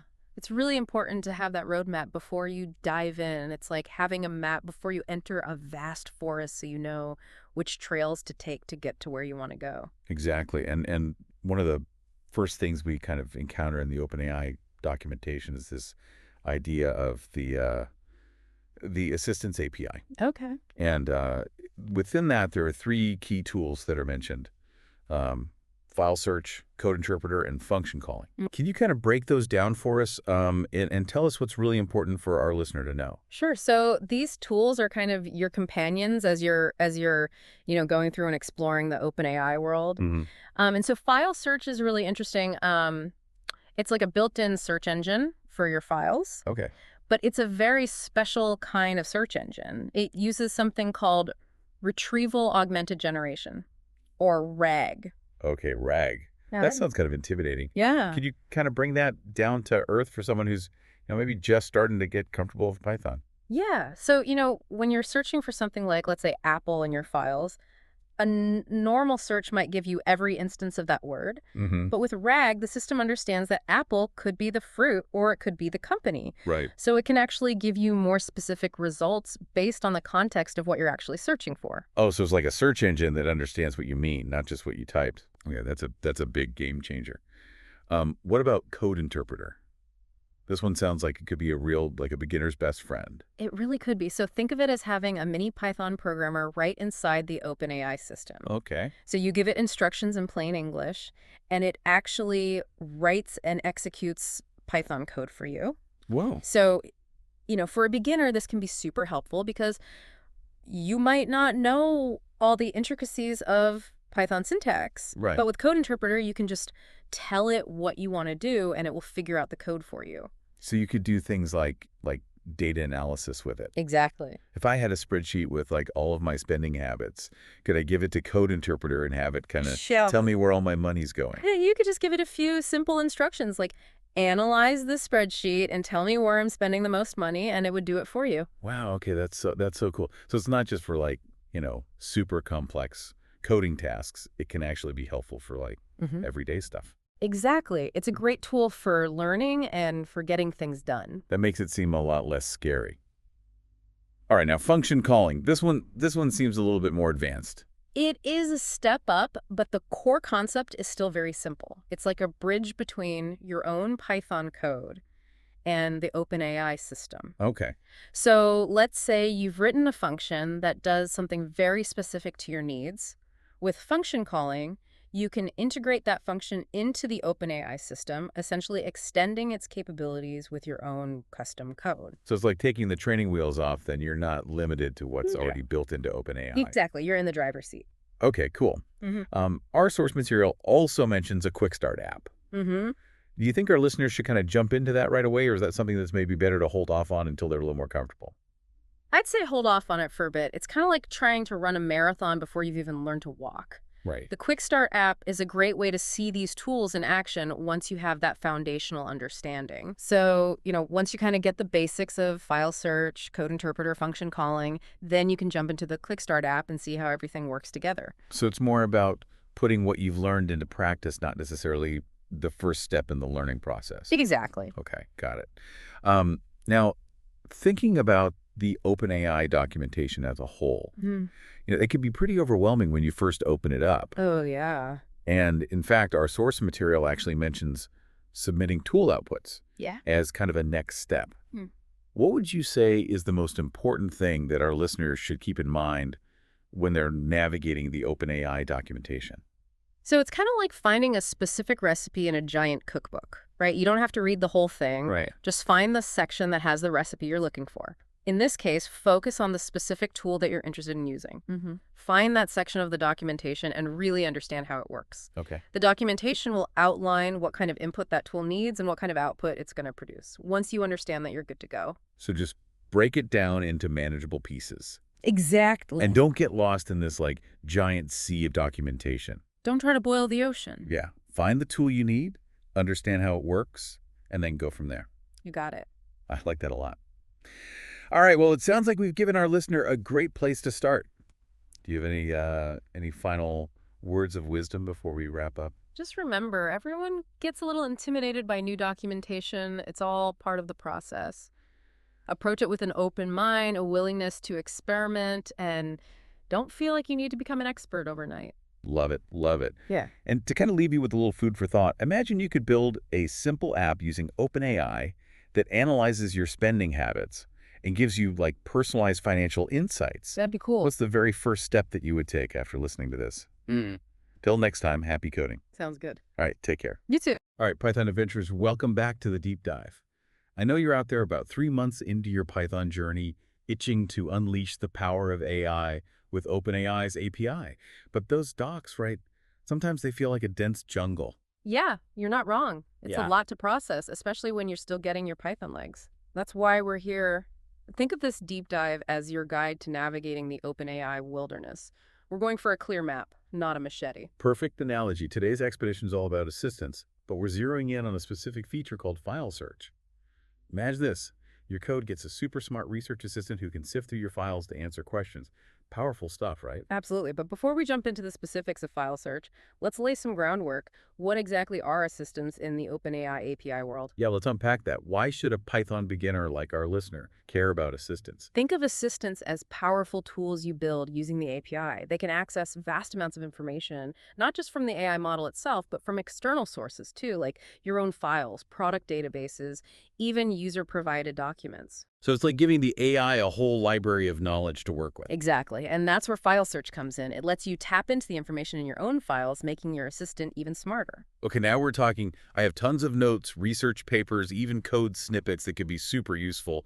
But how does file search actually work? What's going on behind the scenes? Before your assistant can use your files, it needs to understand them. OpenAI does this by automatically processing your files, breaking them into smaller chunks, and creating what are called embeddings. Embeddings. All right, warning bells. Is this where things start to get super technical? Hold on, it's simpler than it sounds. Embeddings are basically numerical representations of the meaning within your files. Imagine translating your documents into a language the AI understands. So it's like a code that the AI can read to grasp the meaning, not just the words. You gotta go. These embeddings are stored in a vector store, a special database designed for lightning-fast searches.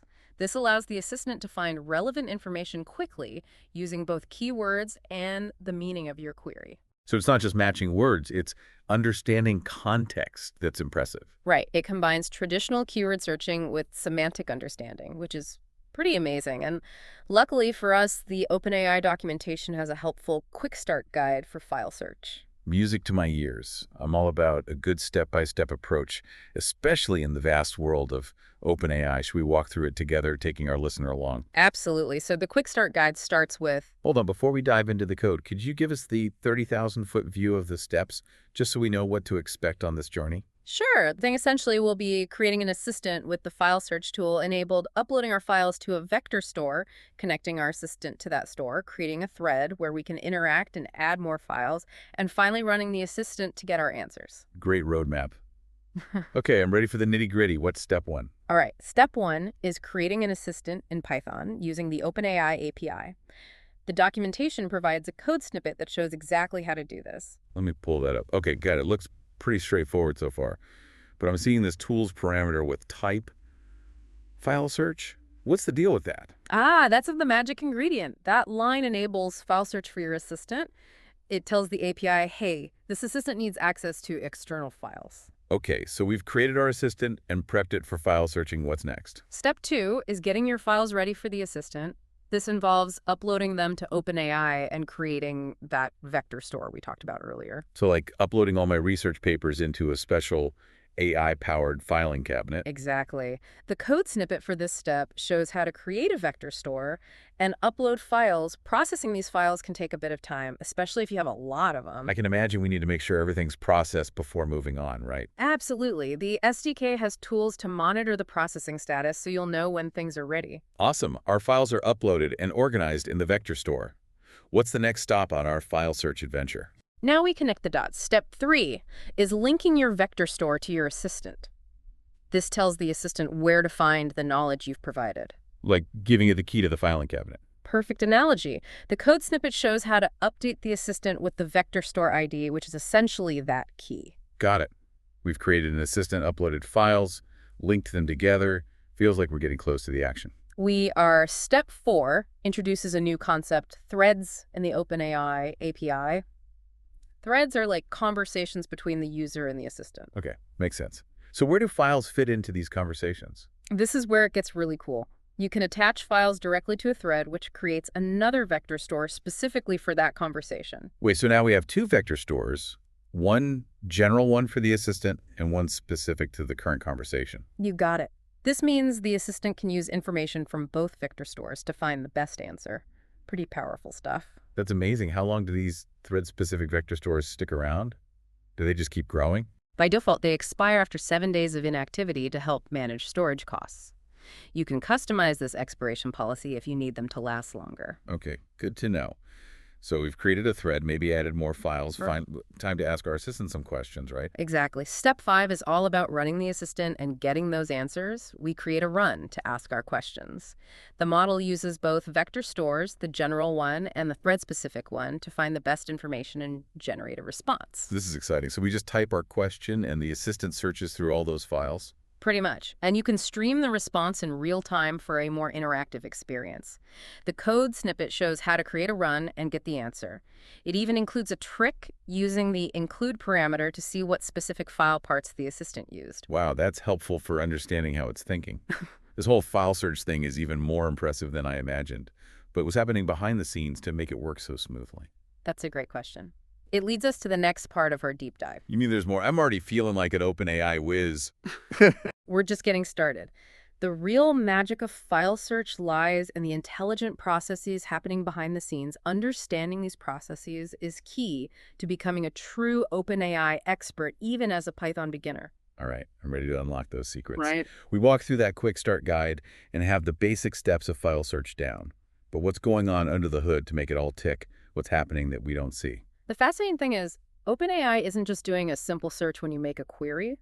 There are a bunch of smart processes happening in the background, optimizing results to make sure you're getting the most relevant info. I love when things get clever. Can you give us some examples? Absolutely. One cool thing OpenAI does is automatically rewrite your queries. It's like having a search engine expert fine-tune your questions to get better results. So even if I don't phrase things perfectly, OpenAI helps me out. That's reassuring for a beginner. Exactly. And if you ask a really complex question, file search breaks it down into smaller, more manageable searches.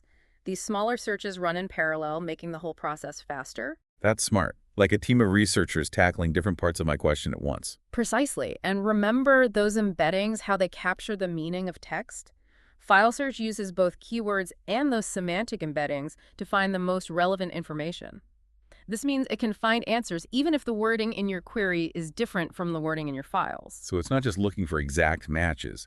It's understanding almost like a detective who uses both literal clues and hidden meanings, right? Perfect analogy. And to top it off, file search re-ranks the results, making sure the most relevant ones are at the top. It's like having a personal assistant organize research findings and present the most important ones first. Okay, this is blowing my mind a bit. I'm starting to see the power here. But you mentioned earlier that OpenAI breaks files down into chunks and creates those embeddings. Can you break that process down further for our listener? Of course, when you upload a file, OpenAI doesn't treat it as one big lump of text. It divides it into smaller chunks, making it easier to manage and search. The default is chunks of 800 tokens with a 400 token overlap between them. Tokens. Now we're getting into the technical jargon. What exactly is a token in this context? Good question. Tokens are the fundamental building blocks of text that the AI model uses. Think of them like the atoms of language. A token can be a word, a punctuation mark, or even part of a word. This chunking ensures the AI can focus on smaller, more meaningful bits of info. So breaking things down into bite-sized pieces makes sense once these chunks are created. The embeddings come in, right? Exactly. OpenAI uses a powerful embedding model, text embedding 3 large, to create a 256-dimensional vector representation of each chunk. These vectors captured the semantic meaning, allowing the AI to understand relationships between words and concepts. 256 dimensions. Okay, that sounds like we're heading into advanced physics territory. It is complex, but the great thing is we don't need to worry about the math the OpenAI API handles. That for us, what we need to understand is that these embeddings make semantic search possible. That's a relief. Can we customize any of these settings, like the chunk size or embedding model, or are we stuck with the defaults? OpenAI offers a lot of flexibility. You can adjust max chunk size tokens and chunk overlap tokens when adding files to the vector store. This lets you fine-tune how your files are chunked. So we can tailor it to our specific needs. That's good news for anyone working with unique data. Right. There's another concept you should know about: the token budget for file search. Token budget. Does that mean OpenAI starts charging us based on how many words we use? Not exactly. The token budget is the maximum number of tokens file search can process for each query. This limit helps manage computational resources and keeps things running efficiently. So it's like a processing power limit to keep things smooth. Precisely. The token budget for file search is currently 4,000 tokens for GPT 3.5 Turbo, but jumps up to a generous 16,000 tokens for both GPT-4 models and the O-series models. This influences how many chunks the model can use for each response. So if we're working with massive files or really complex questions, the token budget might limit the number of results we get. That's right. However, keep in mind that too many results can be overwhelming. File search is about finding the most relevant info, not just a mountain of data. Quality over quantity. I like that. But what if the assistant gives us an answer and we're not sure how it got there? Is there a way to peek behind the curtain and see the reasoning? Fantastic question. Sometimes we need to understand the AI's thought process to be sure we're getting accurate results. Right, it's like double-checking the work of our super smart research assistant. Exactly. Luckily, OpenAI gives us tools to do that. Remember how we could see specific file parts used in the response? With the include parameter, we can go deeper and actually examine the individual file chunks used by the assistant. Wait, so we can see exactly which bits of info it used to form the answer? That's incredible for debugging. You got it. This helps you understand the context and make sure the AI is using relevant information. Sometimes you might find it latched onto something that's not quite on target. Okay, so what do we do if the results aren't as relevant as we'd like? Can we tweak things? Absolutely. OpenAI lets you customize ranking settings to prioritize the most relevant info. There's a parameter called ranking options that lets you fine-tune how the ranking process works. So it's like saying, hey, Assistant Series, focus more on these types of sources, or prioritize info that matches these criteria. Exactly. This level of control is what makes file search so powerful. You can really tailor it to get the most accurate and helpful results possible. This is incredibly impressive, but all this talk of vector stores and processing is making me think about the practical side of things. How are these vector stores managed, and what's the cost involved? This is crucial for someone just getting started. That's a great point, and something every developer should consider. The good news is OpenAI has made managing vector stores and understanding costs pretty straightforward. Okay, phew. So let's break it down. How do vector stores work in terms of storage and cost? Remember, vector stores are how OpenAI stores and searches your files. They're like specialized databases optimized for those embeddings we talked about. Right, like our AI filing cabinet, but digital filing cabinets still take up space. Exactly, and just like any storage, there's a cost associated with it. OpenAI bills you based on the size of your vector stores, how much data they hold. So the more I upload and process, the bigger my vector stores get, and the more it costs simple enough. You got it, but here's some great news. OpenAI offers a generous free tier. Your first gigabyte of vector storage is completely free.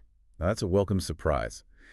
So for smaller projects or for folks just starting out, we can experiment with file search without breaking the bank. Exactly, and even after you go over that free tier, the cost per gigabyte is quite reasonable. OpenAI is very transparent with their pricing, so you can easily estimate your costs based on your usage. Budgeting is key, especially when you're starting out. You mentioned expiration policies earlier. What are those, and how do they tie into cost management? Expiration policies are a great way to control costs, especially for those thread-specific vector stores. Remember, they expire after 7 days by default. Yeah, to save space, right? Yeah. Right. But you can customize these expiration policies for both thread-specific and general vector stores. If you know you won't need certain files long-term, you can set them to expire sooner, helping keep costs down. That's a handy feature. Yeah. It's like having an auto-clean setting for our AI filing cabinet. So we've covered a ton of ground here, creating assistants, chunking embeddings, vector stores, even cost considerations. It's clear file search is powerful, but can also feel a bit overwhelming at first. What advice would you give our listeners who are just starting out with OpenAI and want to dive into file search? That's a great question. I think the most important thing is to approach the documentation with a sense of curiosity and a willingness to experiment. Don't be afraid to try things out, make mistakes, and learn from them. I love that it's all about embracing the learning process and getting our hands dirty with the code. Exactly. The OpenAI documentation is incredibly thorough and well written, and with the Quickstart guide as your compass, you have a clear path to follow. So don't let the initial complexity scare you off. Not at all. We've all been beginners. The key is to start with the basics, build a solid foundation, and gradually explore the more advanced features. Okay, that makes me feel much more confident. But now that we have a grasp of file search, I'm curious about the possibilities. What cool things can we do with it? How can we use this knowledge to build amazing AI-powered applications? That's the question that makes this whole journey so exciting. The possibilities are truly endless. Okay, so we've gone pretty deep on the how-to of file search, like how it breaks down files and makes those numerical representations, and even how to think about cost. But what I really want to know is, what can we build with all this, as Python beginners? This is where it gets really fun. Imagine you have like a mountain of customer reviews for your product. File Search lets you build an AI assistant that can go through all those reviews, find common themes and sentiments, and even offer insights on how to improve your product. So it's like having an entire market research team at my fingertips, powered by code. Yeah, exactly. Or think about this, you're working with a huge data set of scientific papers. File Search can help you build an assistant that finds relevant studies really quickly, summarizes the key findings, and even connects the dots between different research areas. You're saying I could say goodbye to endless hours lost in PDFs? Mhm. I mean, that alone is worth it. Think even bigger: education, finance, healthcare. I mean, anywhere there's tons of information trapped in documents. File Search can unlock that and help make sense of it. So this isn't just some cool tech trick, then. It's a way to actually solve real-world problems. Yeah, that's the power of it. And the best part is you already have the Python skills to get started with the OpenAI API. And what we've talked about today, you can create some pretty amazing things even as a relative newcomer to coding. You've definitely got me feeling inspired to start building. Any last words of advice for our listeners before we wrap up this deep dive? Yeah, I think the most important thing is to approach the documentation with curiosity and a willingness to experiment. Don't be afraid to just try things out, make mistakes, and learn from them. I love that it's all about embracing the learning process, even the messy parts. For sure. And remember, you're not alone. There's a big supportive OpenAI community out there. So ask questions, share what you learn. We're all in this together, learning and growing. Totally. So to everyone listening, go forth and conquer that OpenAI documentation. Use what we talked about today to build something amazing with file search. You never know, you might just create the next game-changing tool. Now that would be something. The potential is there. Go make it happen. That wraps up our deep dive into OpenAI assistance in file search. We hope you enjoyed exploring this powerful tool with us. Keep learning, keep experimenting, and keep pushing the boundaries of what's possible with AI.